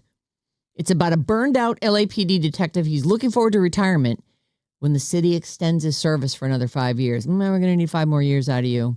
Maybe it's like a budget cut thing. You have to work for 5 more years. Determined to get fired, he starts breaking rules and disobeying orders, but unfortunately for him, it makes him an even better cop. Oh, boy. Sounds Flint good. is described as a, quote, smart, character-driven show that has a really distinctive tone. If it gets picked up, so this is just he's developing this. If it gets picked up, the earliest it would hit the airwaves is like the 2027, 2028 season. So it's a ways in the future, but that's what he's up to. You know, his follow-up to Friends is a perfect example of writing and casting and all that stuff has to go well because the character Joey should have had another 10 years in him the same way Frasier did. Yep. No, you're 100% right. Absolutely should have had If more that years. if the show itself had been better, a better vehicle for the Joey character, Mm-hmm. he could have easily. I watched a few episodes and went, well, that's not for me. Frasier was a good character on Cheers, but he wasn't the main character. And they managed They to built create a a scenario for him, and it was about his brother and his dad. And they cast it And well, Roz. and they had a good Yes. writer, and they put him in the right place, in the Yep. right situation. And so I hope this goes well for him. I Yeah. like the character Joey, and I like this guy. I think he's pretty good. It'll Matt be LeBlanc. funny to see him in a role where he's trying to play something serious, like he is. They're not calling it a comedy; it's a cop drama where he's trying to get fired, which kind of sounds a little slapdash. But Well, I think that if you there's a big thing about being police or fire is your pension. mm-hmm. And you do your 20, I believe they call it, and then you can pull the pin, be paid very well as a retiree, and often they go get another job while collecting a pretty good, and it's dangerous work. yes, That's why that's in place. But so maybe they've changed the rule. Maybe that's how that'll be. they're going to try and squeeze 5 more years out of him. Yeah. What's Heather Locklear up to? Is there other things? What are these celebrities doing now? You know, she has a drink problem. She looks good. Oh, she's Heather- doing well. Heather Locklear is dating Lorenzo Lamas. Yeah. Come see this picture. So she's a little older, I think, than I am. So she's got to be like early What 60s. year is it that they're? I know. Well, it's like, obviously, it's 30 years ago.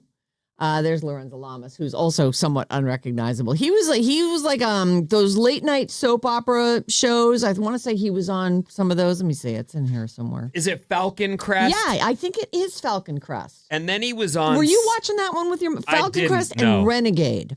Renegade was a later show where he got to be a motorcycle guy and He's a renegade. hot shot. I don't know if he was a bounty hunter or what, but it was something. Heather Locklear, though, to me was like, I was in love with Heather Locklear for many, many years. She was the biggest star on TV for she a while. Was huge. And she was pulled into multiple shows. She did Spin City, Yep. didn't she? Wasn't she on TJ Hooker? Or one of those cop shows? Yep. T.J. Hooker.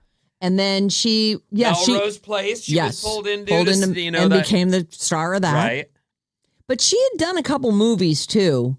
I want to say she was like Return of the Swamp Thing or Yep. oh Wow, you're nailing these. I love her. And then she used to be. Was she married? She wasn't married to the guy Frisco, was she? From General Hospital. No, but they were together for a long time. Yeah, so that was a while ago. Jack Wagner. Anyway, Heather Locklear and Lorenzo Lamas. I don't know. But speaking of beat, he is the one that looks beat in this photo. No, they both look pretty. And who's that? Is that Emerald? It's they do have the guy. It's a chef. They're in Vegas together. And Emerald Lagasse, I think. Yeah. Is that Emerald? Is it? I don't know. I just said a name. His name is Barry DeKake. Oh, Barry DeKake. Dakake. Barry DeKake. By the way, don't forget she was married to Tommy Lee Yep. and Richie Sambora. Yeah. No, at the same time. She was married to Tommy Lee from 86 to 93 and Richie Sambora from 94 to 07. And then they don't even mention Jack Wagner here because she was in an on and off again relationship with her ex-fiance, Chris Heiser. They split up last year. Lorenzo Lamas they call him an 80s and 90s heartthrob on Falcon Crest and Renegade. He's been married 5 times. Yikes. His latest was a chick named Shauna Craig, and that ended in 2018. So, but apparently they're just trying to keep it cash. They're just going, let's go to Vegas together. Can you imagine having, like, the dude has mild success, but has halved his whatever he's got 5 times? You don't learn at all, dude, do you? Sheesh. Well, maybe he's a prenup guy. Who knows, man? Okay. I mean, he still exists in the world. He has decent looking clothes on, you know. He didn't just go, I have no money. Poof. Well, she's got money. Yeah, she does. I wonder what she's worth. Let's find out. Hold on. Don't look. I'm gonna look. I won't look. Heather Locklear. What is she? What is her worth? Financial value, I mean. As a person, I'm sure she's the most valuable this is person in the world. In the world. Okay. I am gonna say Heather Locklear is worth $35 million. 35 mil. What do you think, Maddie? 40 mil jumped into my head. 40 mil. 20. That's a point for Bob. She is worth about $6 million, is what it says here. None of these shows are in reruns. Known for her iconic roles in Dynasty and Melrose Place, her wealth Dynasty. is I watched that for sure. Her wealth is accumulated from a long career in television. But she had serious drink problems. Yes. And having dated guys known for their drink problems as well, it probably went on until it could no longer go on. I am seeing people, you know, how when you scroll down into the Google results, there are some, almost every single one of these says, everyone from the New York Times and Forbes to Celebrity Net Worth. Okay. They're saying between 6 million and 25 million. 6 million's not nothing. No, it's not but nothing. For someone who is known I know to have had the career she has, there was some mismanagement there. Something happened. For sure. Yeah. I would even think just getting divorces from some of the people that she's been with, that she would have squirreled some away. Anyway, there's that. That's what she's doing. And Sandra Bullock joined Instagram. There are 2 posts up there. One of them does have an F-bomb in it. Both of them, involve drinks. And one of them involves Nicole Kidman. So already she just joined 4 million followers. At least when I looked this morning at, 5 in the morning. Well, you know what? Instantly. I like her. Mm-hmm. I'm not going to She's go follow likable. her, but I like her. And the weirdest thing I could say about Sandra Bullock is Jesse James. Why? How did that happen? I don't know. And then for I him like having sex with my wife. to have cheated on her. I know. With just some, I think it said tattooed broad across her forehead. Pray for sinners on her forehead. In big letters. The whole space. Thing. All right, what's coming up in the news van? If you have a fast car, isn't it okay to drive fast? After these. Okay.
Oh, That's fun. you like that?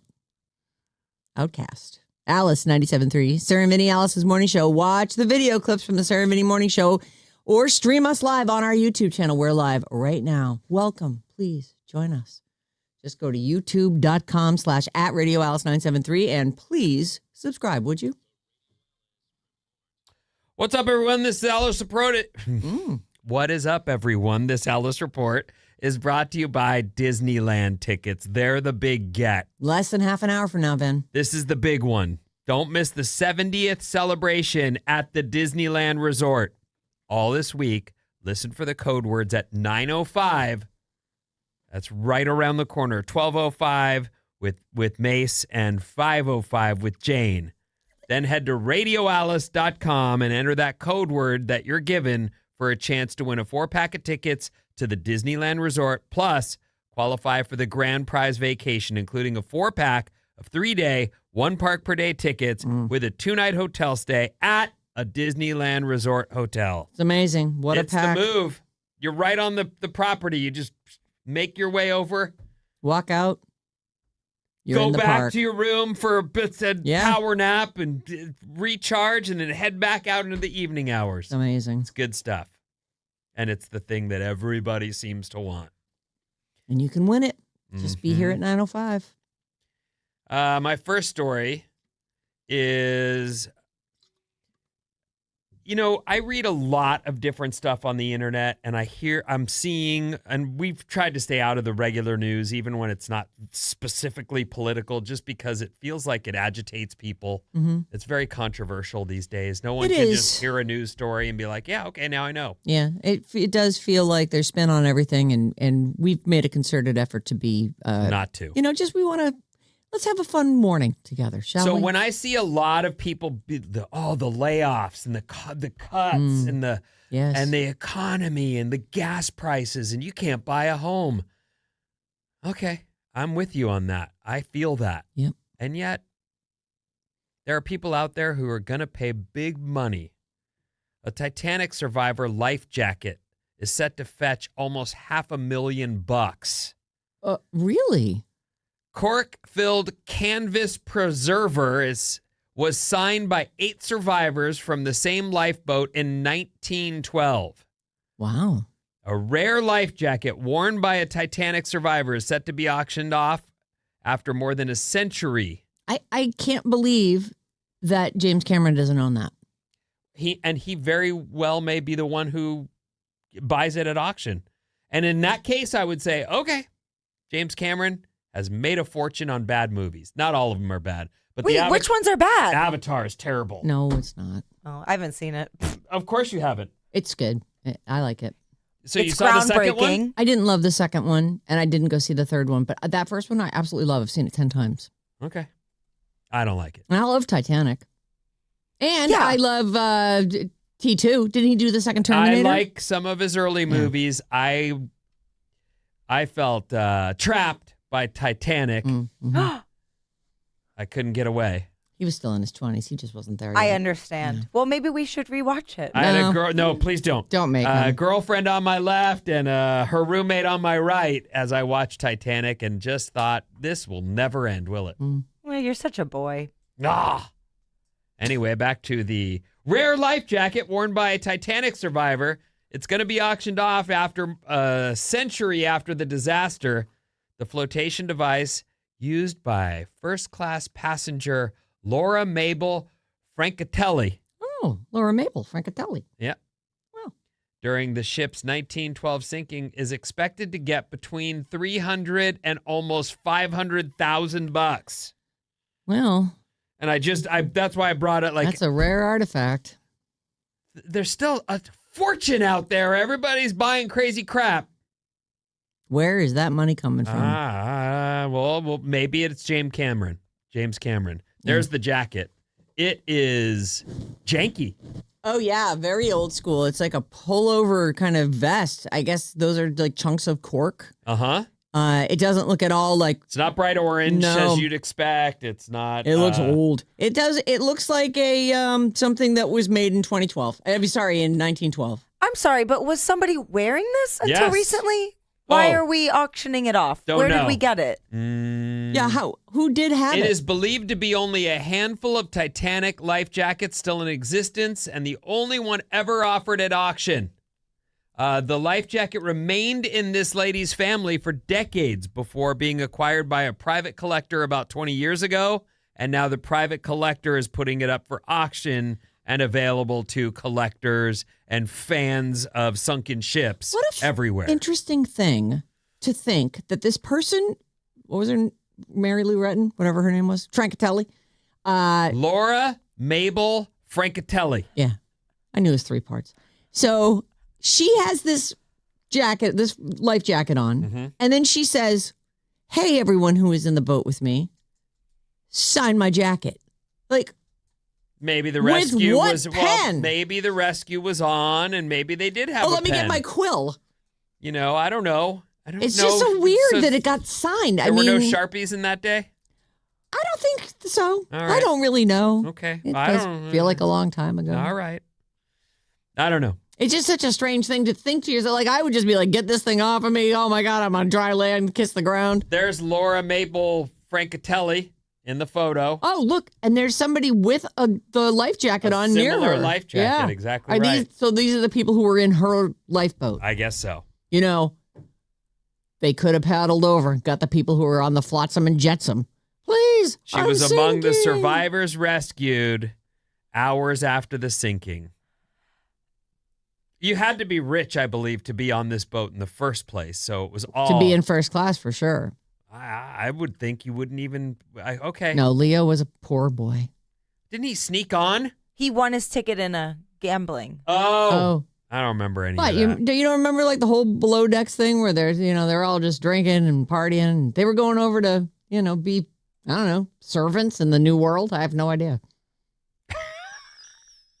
But they were not even allowed to get up onto the main decks, right? No, I Didn't don't you know have to sneak about up that. there? I didn't know. Well, we should maybe watch this again. Oh, yeah. It sounds like we need a refresher. It's a long movie, though. I mean, do we have to?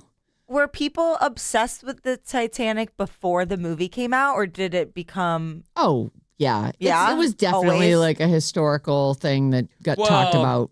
It's the irony of it all, right? Yes. The unsinkable... this ship could never, everyone gets on it, and it sinks? The first time they take it out? Like, that is ridiculous.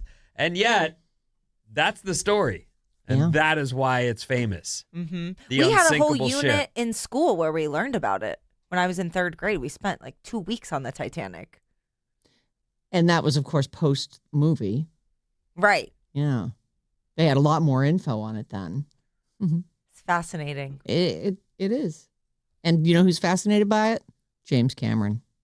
Didn't he? He said he didn't know about 9/11. He was the last person to find out about 9/11 because he was out to sea. He was in. They were filming that Titanic documentary that he did. Mackenzie Scott just donated $70 million to Meals on Wheels. This is a major boost to help fight hunger all across the United States. The company said that the gift will expand meal delivery and social support for older adults who need it most. To date, Mackenzie Scott has given away $26 billion to charities nationwide. What did she get when she divorced Jeff Bezos? Like $60 billion? I don't remember. And I think she's been giving it away and probably has more than $60 billion. So what did she give? $70 million? $70 million to Meals on Wheels. We did that.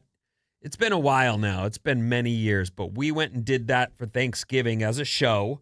And I remember part of the thing besides the food is these are people who are mostly trapped in their house, not trapped, alone. But they're alone. And it's Thanksgiving. There was conversation and you really find out like, oh my gosh, it's not just the food. This person's just sitting here. Yikes. Mm. So it's a really great charity. Meals on Wheels just got $70 million from Bezos's ex-wife, Mackenzie Scott. That is great. It is great. Let's find out her net worth. I'll have you guys. What does she still have? I wonder. And you said $60 billion. Well, I thought she took $60 billion from him in the divorce. It was like wasn't it the biggest divorce settlement of all time? I think so. Let's see. Oh, no, the divorce settlement was $38 billion. Okay. She has given away, they don't have a full number, but she's been giving away a lot. It's in motion. In fact, she's one of those people who signed the give away half thing that the guy who still lives in Omaha. Help me with this. I am somewhere middle America. Warren Buffett. Thank you. I'm like, B something. So take a guess. What is she worth as of April 2026? She's been giving it away. She's worth more now than she was before, isn't she? I'm going to say she's worth... So she got $38 billion. I'm going to say she's worth $45 billion. She just can't give it away fast enough. That's my guess. Right. The interest alone. She made $70 million in interest yesterday. $25 billion. I think she's working hard. I'm going to say she stayed relatively the same, 37.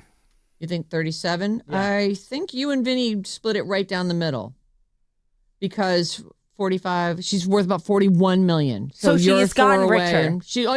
Even though she gives it and gives it and gives it, she's still several billion richer. So I'm going to give Vinny and Maddie a point. Well, you guys are a net zero at this point. You've all won something today. A fire department sergeant in his 40s has been suspended last week for forcing his coworkers to play board games he invented during work hours. What's wrong with that? I invented a game too. I force people to play it all the time. Hey, you're not playing my game. Slappygames.com. I'm forcing you to play my game. Ding, ding, shame. Ding, ding, shame. A lot of people complain about workplaces being less fun and relaxed these days. So he's trying to make it more fun. He's trying to make it more fun. So how would you feel if your boss decided to mix things up by bringing out a copy of a game and asking you to play it during work hours? In Japan, a fire department sergeant, he's in his 40s, he's a game inventor. So it's not Catan, it's not Ticket to Ride or Scrabble. These were self-made board games that he forced his employees to play and to report on. How do you like it? Is it fun? They're beta testing for him. Yeah. There were over 10 types of board games, all originals. He'd made them. Oh, and I like that. One staffer estimated they played around 14 times, totaling 35 hours. Oh. Well, there's a lot of downtime at the fire department. I'm sure if there was a fire, they'd go, okay, put a pause on this game and let's go fight the fire. The 9 workers who were caught up in this scandal were given written warnings for not working. But, of course, they were forced to it, so I'm surprised they even got written warnings. But the boss, he's in trouble, and they say here, he thought it would be good for communication, but he now deeply regrets forcing everyone to play his games, and the whole thing was stopped because someone snitched. Someone said, yeah, I don't want to be reprimanded for not working when that guy's forcing me to do this. What's nice about this is now the game makers know that there's 10 board games out there with a beta test situation. Right. And they, maybe this is the best thing that ever happened. For market. Yes. He might be like, well, good thing I got fired because I got to release my game. 800-400-3697 is our text number, and Maddie's on the show. A couple things about the Titanic. 510, life jacket could have been signed at a reunion or a memorial. So okay. I suppose that's true. Yeah. Sure. Okay. I don't know. I like that. I'm just signing at the end, like, hey, we made it. Yay, we made it. We lived. All those other people died. We lived. Ah, boo, boo, boo. 925, the Titanic was big way before the movie because growing up, it was always a question, where is the Titanic? Bud and Martinez, he's watching us on YouTube. Hi, Bud. That's right. For a long time, they couldn't even find the Titanic. Yeah. 415, my sorority all went to see Titanic as a group. They were all so mad at me for laughing the whole time because I thought it was so dumb. Jill in Oakland. Jill. It's an amazing movie. I agree. Stop laughing, Jill. You're ruining it for all of us. Last break, we were talking about the beautiful Shannon Elizabeth, and she's being on OnlyFans. She's beat. From 415. My friend did OnlyFans. She gave some implied nudity for free, and everything else was paid. She was super popular for a while, made tons of money, and once people stopped paying, she quit. And now all her stuff is still out there. Yeah. She's trying to distance herself from it now, and I feel for her. Yikes. Well, it is a even if you make a bunch of money, you are now a porn star. Like even if you Well- make no money, there's nudes of you everywhere. Like it just doesn't seem. At least she got paid for it, Yeah. and she made a choice to do that. Like, Yep. this isn't that revenge porn situation, like the story we did, whatever that was, last week or Yeah. early this week. Where the guy posted videos of him and his ex. So, I don't know. You got your money. Yeah. 415 LOL, when you guys were talking about Warren Buffett in Omaha, I kept asking myself, why doesn't he live in the Florida Keys in Margaritaville? Then I realized, wrong Buffett. Mm. Yeah, totally Yeah. wrong Buffett. I get them confused as well. Yeah. Well, there's only so many Buffetts out there. Yeah. The rest are buffets. Yeah. Cheeseburger. in What's coming up paradise. in the trash, Sarah? Well, those Disneyland tickets right after this.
Right there all along.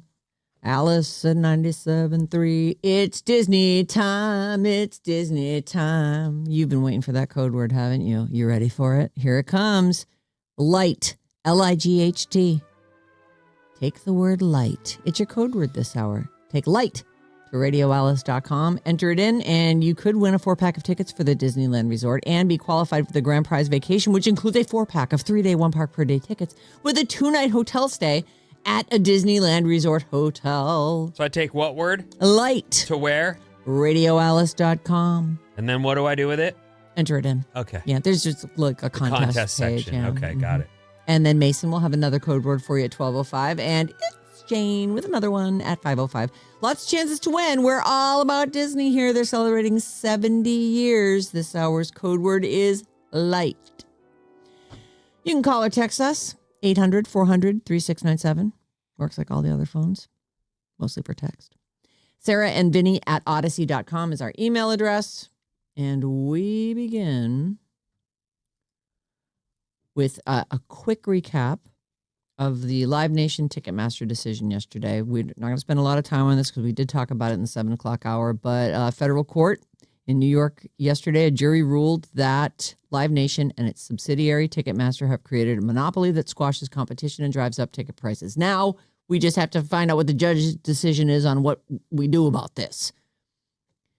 A lot of people are calling for the companies to be split apart. I don't know what will happen, but it is official. They're a monopoly. And something's got to give. I mean,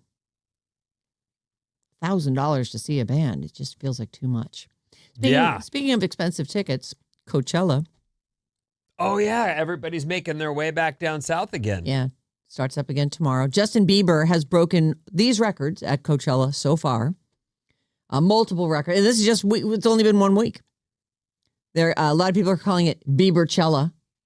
I don't know who these people are. It's in the story, though, so I choose to believe it, I guess. I have seen that on Bieberchella, social media. really? Yes. Me too. Not Coacheber? It's got to be Bieberchella? I like Coacheber way better. I like Coacheber better, too. It really rolls better. But people will be like, Coacheber? What's that? You have to get the Bieber in there. Mm-hmm.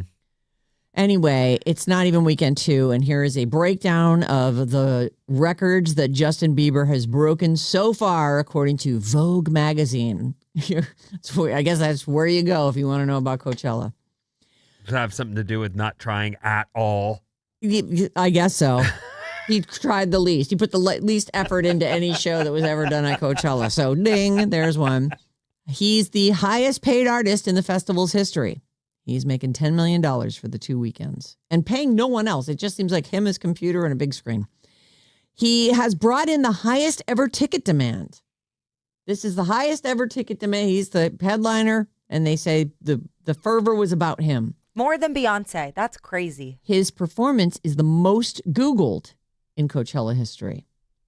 He's already sold more merch than any other artist ever has over Coachella's 2 weekends. His brand Skylark sold $5.04 million worth of product over weekend 1. The festival's previous record is $1.7 million across both weekends. Somebody broke the $1 million mark, and he's first weekend, $5 million. And I'm sure they worked so hard this week to make sure that they had enough to at least equal that in this coming weekend. He is going to perform again for weekend 2, Saturday night. If you're lucky enough to have tickets to that, enjoy. He's a talented kid, despite having, kind of, I don't know what happened to him. We don't know.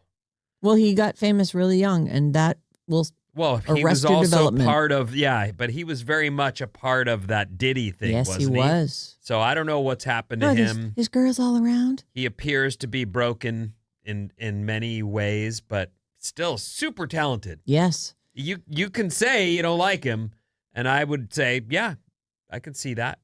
But I've also seen him perform, and it's effortless. He's that good at music. I remember seeing him, I think it was Ellen's show. Was it Rosie O'Donnell's show? I can't remember. Somebody, I think it was Ellen. Like, she found a video of him on YouTube and had him on. And I think you're right.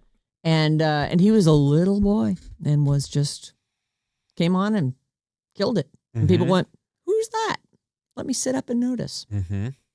So he's breaking 1 million records. So congratulations, Justin Bieber. It sounds like you can just stand on stage in your underwear and look at videos on YouTube and be worth $10 million.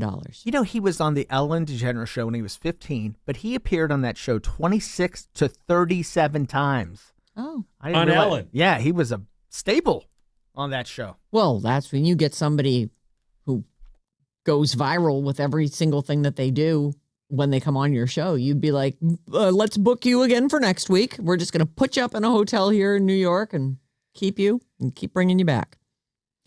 Did they say what those 27 appearances were over the course of 3 years? I mean, by the time he was 16 years old, he had a massive radio hit. Like, he probably went back and he visited did all her. kinds of things. Came back in. He did performances, games, surprise gifts, all that. You know how Ellen used to be with everybody. I loved the Ellen It's show. so weird that she's the most Meanie. hated lady in the world. Like, how did that happen? So weird, because she really had Her it whole going message, for a too, minute was there. like, we got to be kind to each other. Yeah, like had it going for a minute there. Yeah. Madonna's in the news. Her new album, Confessions on a Dance Floor Part 2, has set a July release. Were we talking about that photo she did for her? It's some promotional photo that she did, and we talked about it yesterday. Just in the photo, which I did think to myself, I can't believe this is the first time I've ever seen that image, because usually people will recreate stuff. And I don't have it right in front of me, but maybe you can find it, Maddie. Maybe look on Madonna's Instagram. It's the one with the circle for It's a speaker. So it's like a stereo speaker, and it's got 3 holes in it. One of them is huge. It's at the bottom. It's the woofer. Mm-hmm. And then there's a mid, and then there's a smaller one at the top for the highs, I guess.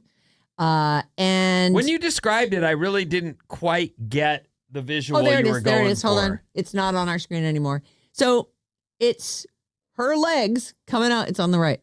Okay. So it's the speaker, and it's positioned. So the person, Madonna, I assume, who's laying down behind this thing, all you can see is the front of the speaker and 2 legs coming out the sides of it. Like it's a robot. It's not as suggestive as I thought it would be. Oh, really? I understand there's her legs, but I don't. It's With not the really three- legs, though. with It's the very stylized. Yeah. Are you not looking at the same thing I'm looking at? You don't think those are legs with lace-up boots and No, her it butt is, but cheeks? it's not like a picture of her legs. I just don't. I get it. To me, I looked at it and went, "Holy bunch of holes!" Well, True. There's 3 holes in that speaker. I see crazy. that. The house yes. tour. Oh, I know why we were talking about this. Why? Because we were talking about like overt sexuality, like Katy Perry was trying so hard to be Yes. so sexy. Were And we on air when we talked? I don't about believe we it? were. We might have been off. Yeah. Because I But we mentioned were it off. to you. We were off. Bob Yeah. is saying yes. Anyway, Confessions on a Dance Floor Part 2, it's a follow-up to her critically acclaimed 2005 dance record, is coming out on July 3rd. And she's got to be mid-60s by now. I'm psyched for her. I'm a She- big Madonna fan. Mhm. I realize that I've probably said things about her, current photos where I feel like, oh, geez, why are you trying so hard? You're Madonna. You don't have to try so hard. But I realize, everyone. She's driven. We, This is her we thing. age. It's a bummer. It happens. And there you are competing with 20-year-olds for pop music superstardom. But I don't think she needs to do anything. I think it's her quote, and I'm just going to paraphrase it, but it made really great sense. She's like, you're damned if you do, you're damned if you don't. If you don't get a bunch of work done, then look how old she is. And if you do get a Haggard, right. bunch of work done, she's trying to stay young. Mm-hmm. Like, okay, so what should I do? What did you advise me on what I should do? I heard a rumor that Sabrina is going to bring her out tomorrow night at Coachella. Oh, what fun. Makes Are you sense? going? No. Oh. Yeah, I love Madonna. I don't love the giant cheekbones she's got jammed in there now, but I'm a fan too. yeah. especially as a young woman, I really did kind of appreciate her kind of ownership of who she was. And she was just always herself, and she did not care what anybody thought or said about her. There wasn't influencers at that point, and that first record had 1 million hits on it. Like practically every song So she was a radio came hit. like a superstardom. shooting star, like absolute superstardom right out of the gate. I saw her that year in at the Providence. You've seen Madonna? Yeah. In the early days. Yeah, the first record. Oh, I know.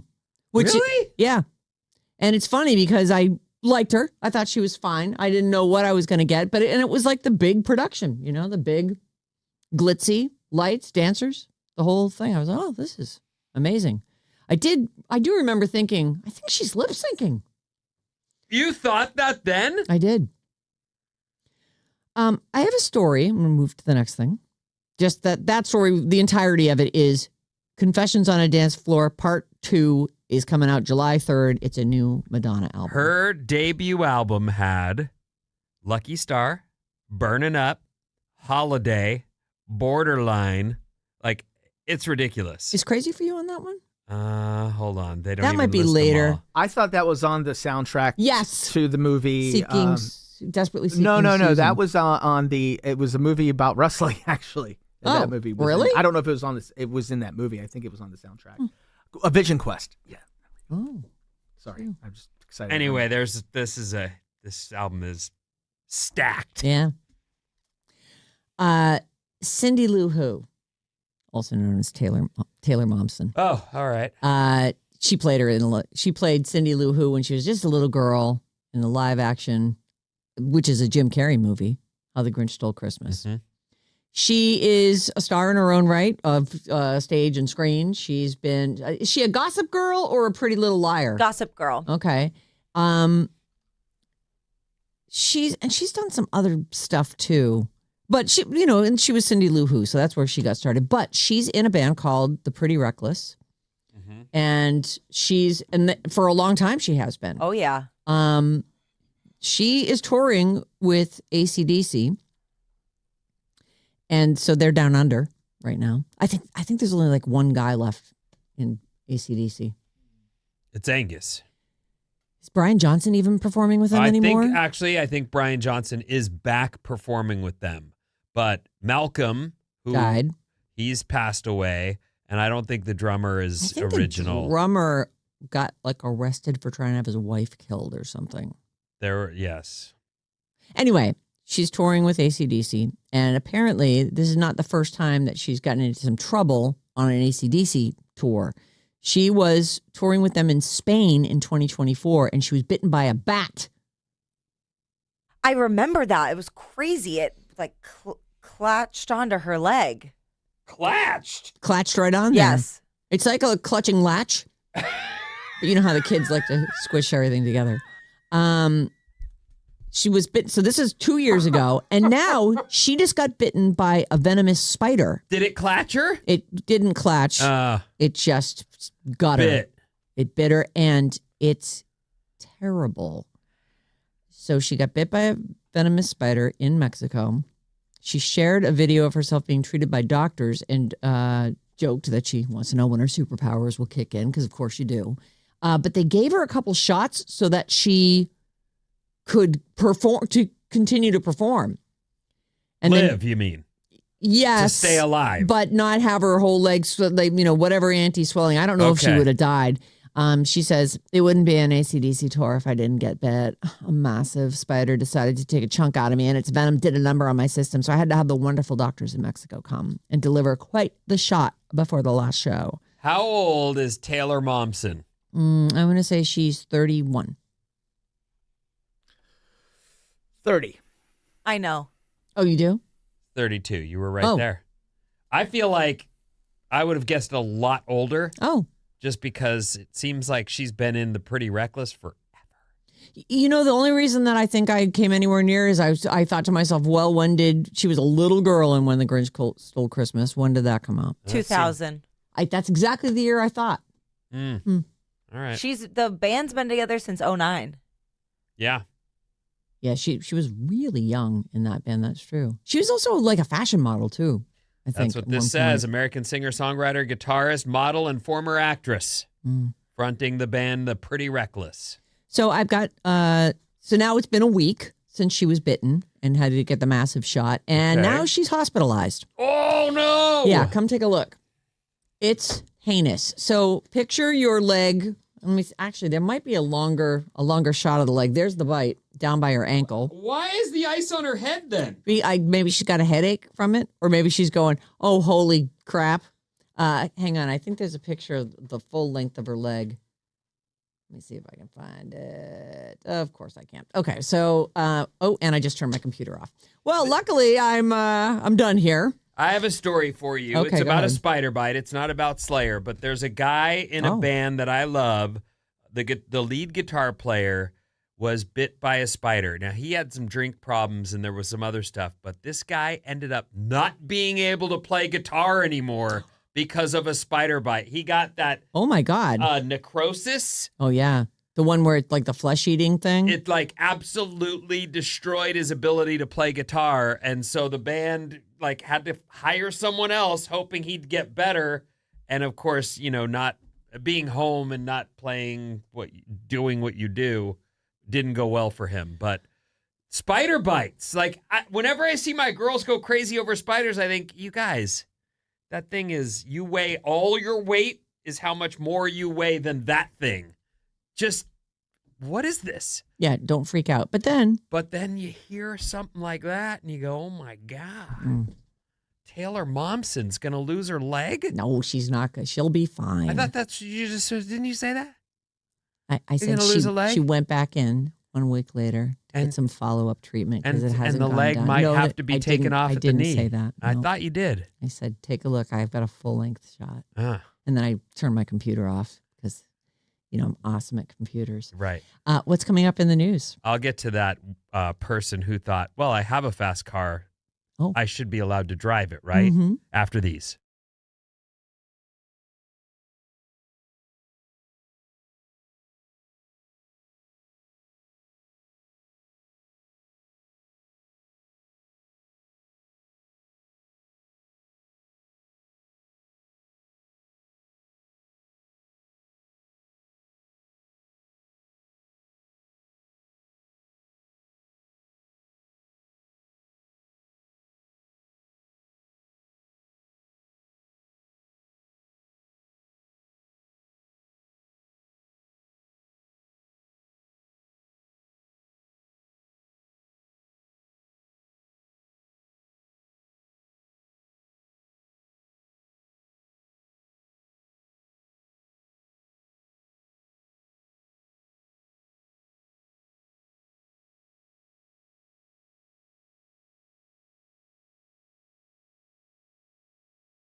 Alice 97.3, Sarah and Vinnie, Alice's morning show. I'll do Check it. out the Alice 973 Instagram for video reels and pics from the Sarah and Vinnie morning show daily, plus links to all our personal profiles.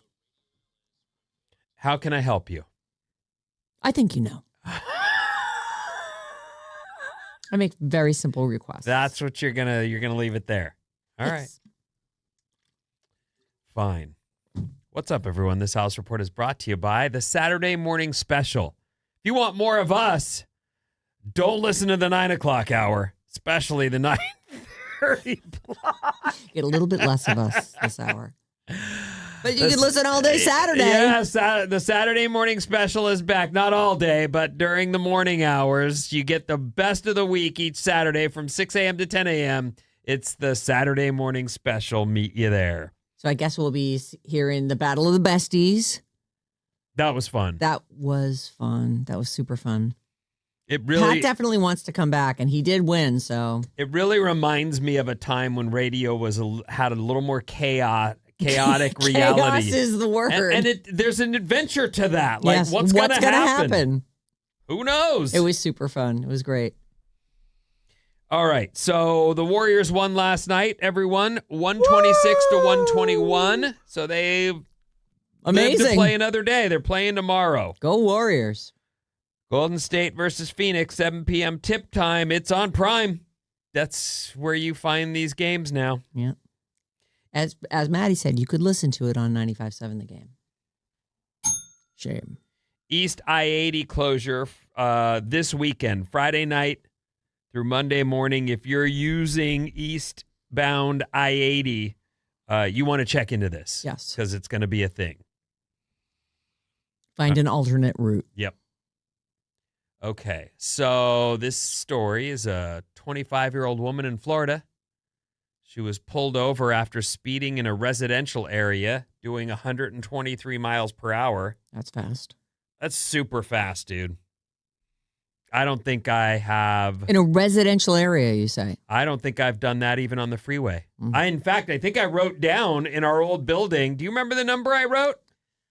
I hit don't. my highest speed ever on a road, and I wrote it down. It wasn't 123, I'll tell you that. That's fast. I don't think I've ever gone over 100. I think that's impossible for me. Maddie that. is smiling. I have. You've gone over 123. I've gone to 120 before. Okay. On one of my older cars. What kind of car? It was an Audi. Oh. You know me. Yeah, but where did you find room to get it up On to the what? 5. Oh, all right. Just because your car speedometer goes up to 200 doesn't mean you can drive that fast. A 25-year-old woman in Florida named Syria Lopez Mm. was pulled over last week. She was clocked doing 123. She was flying through a residential neighborhood at 3 times the speed limit and blew a .23 on the breathalyzer. Oh, great. Great. .23 is also. So she's wrecked and looking to wreck things. I can't believe she pulled over. When the cops asked her, "Why are you going so dangerously fast?" she said, "Honestly, this is a Toyota Supra. I thought it was okay to go that fast." Toyota Supras are still made. I had to look it up. I was just going to say, I feel like a Supra is such an 80s car. Had no I had idea. a friend with a Toyota Supra. When it I was looked- like a Scirocco or something. Like A Scirocco's a VW. yeah, it was something like that attached to the Supra thing. Mm. But so probably not that. I don't know, but I looked up the Supras. Oh, look at what that is. It's The new ones look like Corvettes. they look like race cars. Yeah. So Type in 1980s Supra. I had a really sick Toyota Celica. Yeah, that's now we're talking. Yeah, Look the at those- olden days. Just a tiny little thing. You know what I loved about the olden day? They used to have these lights that would fold, they turn up, and then they'd stop working. And so one would be stuck down and one would be stuck up, right? Very fun. Oh, the Supras. That's Anyway. so funny. She said the car belonged to her passenger, and he knew better. He was caught doing 109 recently Oh. on the same road. Mm. So Keep as her a kids. Luckily, all kids are inside now. as a super on speeder, screens. she's also charged with DUI. I'm going to guess she won't have a license for a while and probably shouldn't. Oh, Celica. I had a Celica. It's a Celica Supra, a 1980 Celica Supra. I think that was the word I was looking for. Whatever. Anyway. Supra. Bra. If you go online, yeah, I do that sometimes. Often you go to Facebook or something, there are people who are making political posts. Oh, yes. And it is a reality. I often try to tell myself it's their page and they want to say what they need to. I can click see less. More often than not, I think these people are expressing themselves and don't expect to change anybody's, thought process, but get it out there. Get it out of you, the poison out. Let it be known. And that's their page. Yeah, well, that's that you have this thing that's driving you crazy. And, like anything, when you post something, there's someone out there who's ready to let you have outraged. it. Yeah. As I was looking at Facebook before I did this story, here's a person posting, "Hats off to you. Women who know how to sew and those who pass it on." So that's just a post. Some guy posted that. In the comments is, "Men sew too." And I went, well, there it is. You can't even... You know what? We're going to give you your own post, Men Who Sew. Men sew too. All right. And so there it is. That's an example of what seems like a benign statement to send out into the world. And of course, someone's got to straighten you out. Yeah. When you go online, whether you like it or not, there are a lot of political posts. A new study was done to see how people react to strangers sharing political emotions online. And anytime you get carried away, it seems insincere and manipulative. So that emotion that is carrying in your post often comes off as less authentic than calm ones. Oh. Stating the facts versus the emotional push. Yeah. I don't know. I really tell myself, I don't think people are posting that to convert someone. Do they really think that's what happens? I don't know. I think they do. I know. Didn't you see what I just said? That women who sew are great. Men sew too. That's the reaction I expect. I don't know. But okay, you think that. I got a couple family members that are, they want to they just want to argue. They really want to tell you why you're wrong. That's why they post. Some people just like arguing. Yeah, okay. This is bad news. What is it? Men may be doubling their partner's risk of a miscarriage with the single controversial habit. We just talked about it this week, that there are now over 20 states in our fine union with legal doobie weed. Oh. And they say here, this not only diminishes your sperms. I know that's a very graphic word, but it's the only one that... No, I was saying that you pluralize, it's already plural. That's all. I was, What? Sperm is... I don't know what you mean. It's like deer and deer, shrimp and shrimp. So sperms is the way to say it.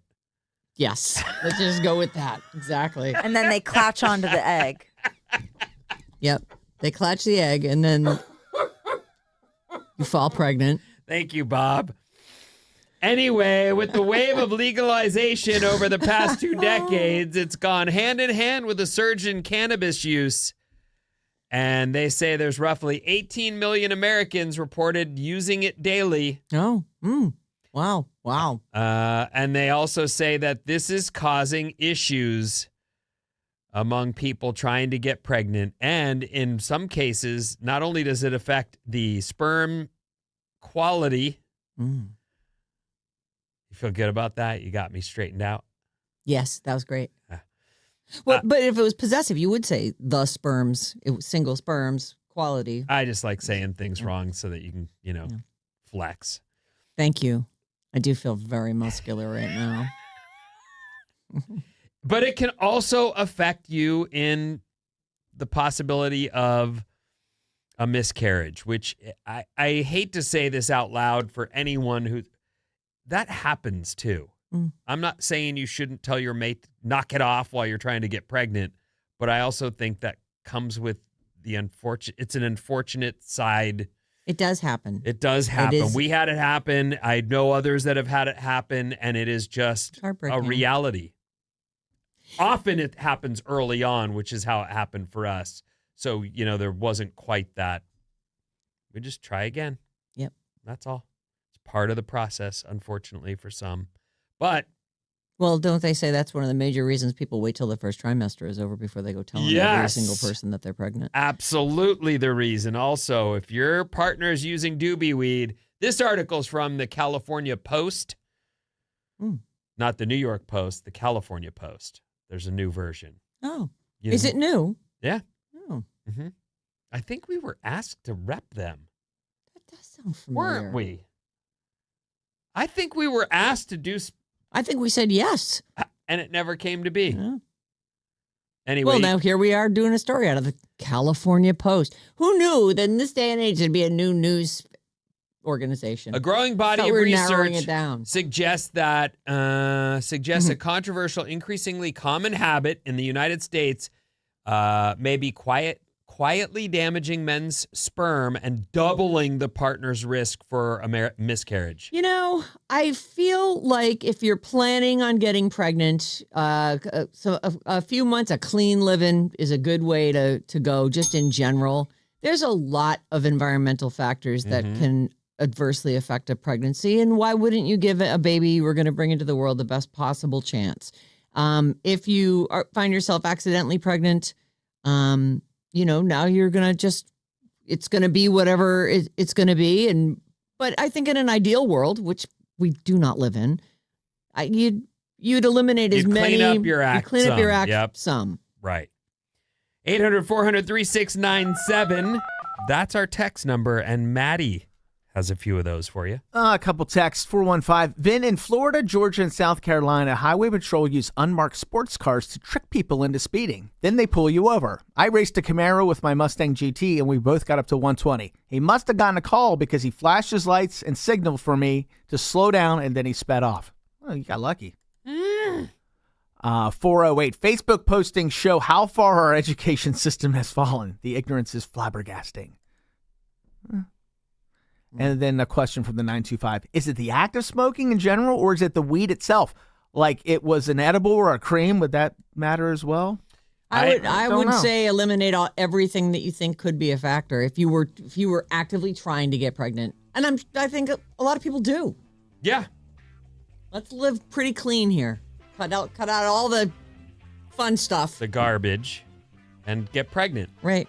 Do it for your baby. And then after your wife's pregnant, you can go crazy. Smoke up. Yeah.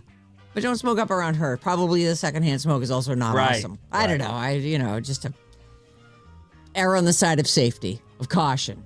All right, let's play a game. Sure. You guys are at net zero, so I'm crossing all your points out. You each got one today. Okay, how old is that guy? Let's start with Rico Suave. Gerardo, the incredibly smooth singer. Rico Suave. Not sure I can Just picture take a guess. this fella. You can't. But for us, that was like I remember watching that video going, you gotta be kidding me. This guy thinks he's taking himself seriously. Rico. So cheesy. Suave. But there are people who probably went, yeah, you. I'm in. You're so suave. Yeah, let's go. Let's do this. All right. 60. Okay, 60 says Bob. 59. 59. I actually like this song. 58. You don't. I did like this song when it came out. Never say that out loud again. He's 61. Oh, that's a point. Wow. That's a point for Bobby. Bobby. Wow. How about Max on Stranger Things? Sadie Sink. How old is Max on Stranger Things? Vinny. 22. Oh, 22. I'll say 23. 24. She's exactly 24. Oh, That's 2 points for Bob. what are you doing? How old Anya Taylor-Joy, star of the Furiosa prequel. She's the star of the Queen's Gambit, Princess Peach in the Super Mario Brothers movie. You definitely saw The Gorge pop up on your Apple TV incessantly. I actually watched it. I did too. I liked watched a show about chess because of that lady. Oh, you watched it because of her? No, you watched it because it was COVID and everyone was watching it and there was Yeah, we were literally all nothing watching- else yeah, to do. exactly. Good point. And it was good. All right. It All right. was good. It was great. Okay, I will Maddie. say she's 35. 35, 34. 34. 36. She's 30. Oh, That's another point for Bobby. Oh, it's a runaway. wow. Let's make it harder for her. How old is the youngest Osmond brother? Oh, jeez. Jimmy Osmond. How old? You heard of the Osmonds. Heard of Isn't Donny that- Osmond, Wasn't right? Jimmy your favorite? No. I think it was Alan. Alan. There were Yeah. 5 Osmond. Osmond brothers, and then there was the younger brother, Jimmy, and everybody liked Donnie, and so I just picked a different one. You kissed the Allen tree. There were 5 trees, and they were all in a grouping in my neighborhood, and I would make out with the Allen tree, Arms around the tree, full lip to bark. Yeah, I was like Kissing. 7, 6, 7. Aw. Pretty young to be making out with a tree, but I was doing it. I was, kind of ahead of the curve. You're a Scorpio. What can yeah, you can't be a sexual contained. creature. Please Yes. stop trying to contain me. Right. Did your cousin get jealous? Wow. Probably. I was really into that tree. Okay, how old's Jimmy Osmond? He's the youngest of the brothers. They're all older than him. 64. 64. What do you think, Vin? 70. 63. He's exactly 63. Oh, Maddie, you're on the board with 2 points. I'm back. How old's Kareem Abdul-Jabbar? Vinny. Do you know who Kareem Abdul-Jabbar is? At one point, I knew. You can't tell me. Basketball? Yes. He's good, one of the great. great All right. all-time great basketballers. He was a pilot in the movie Airplane. He writes up like sort of guest spots for the New York Times and he's a good writer. Oh, that's cool. I'm going to say he is 77. 72. 71. He is 79. That's a point for Vinny. Vinny, you're on the board. So close. You almost got it exact. How about, here's one for you, maybe.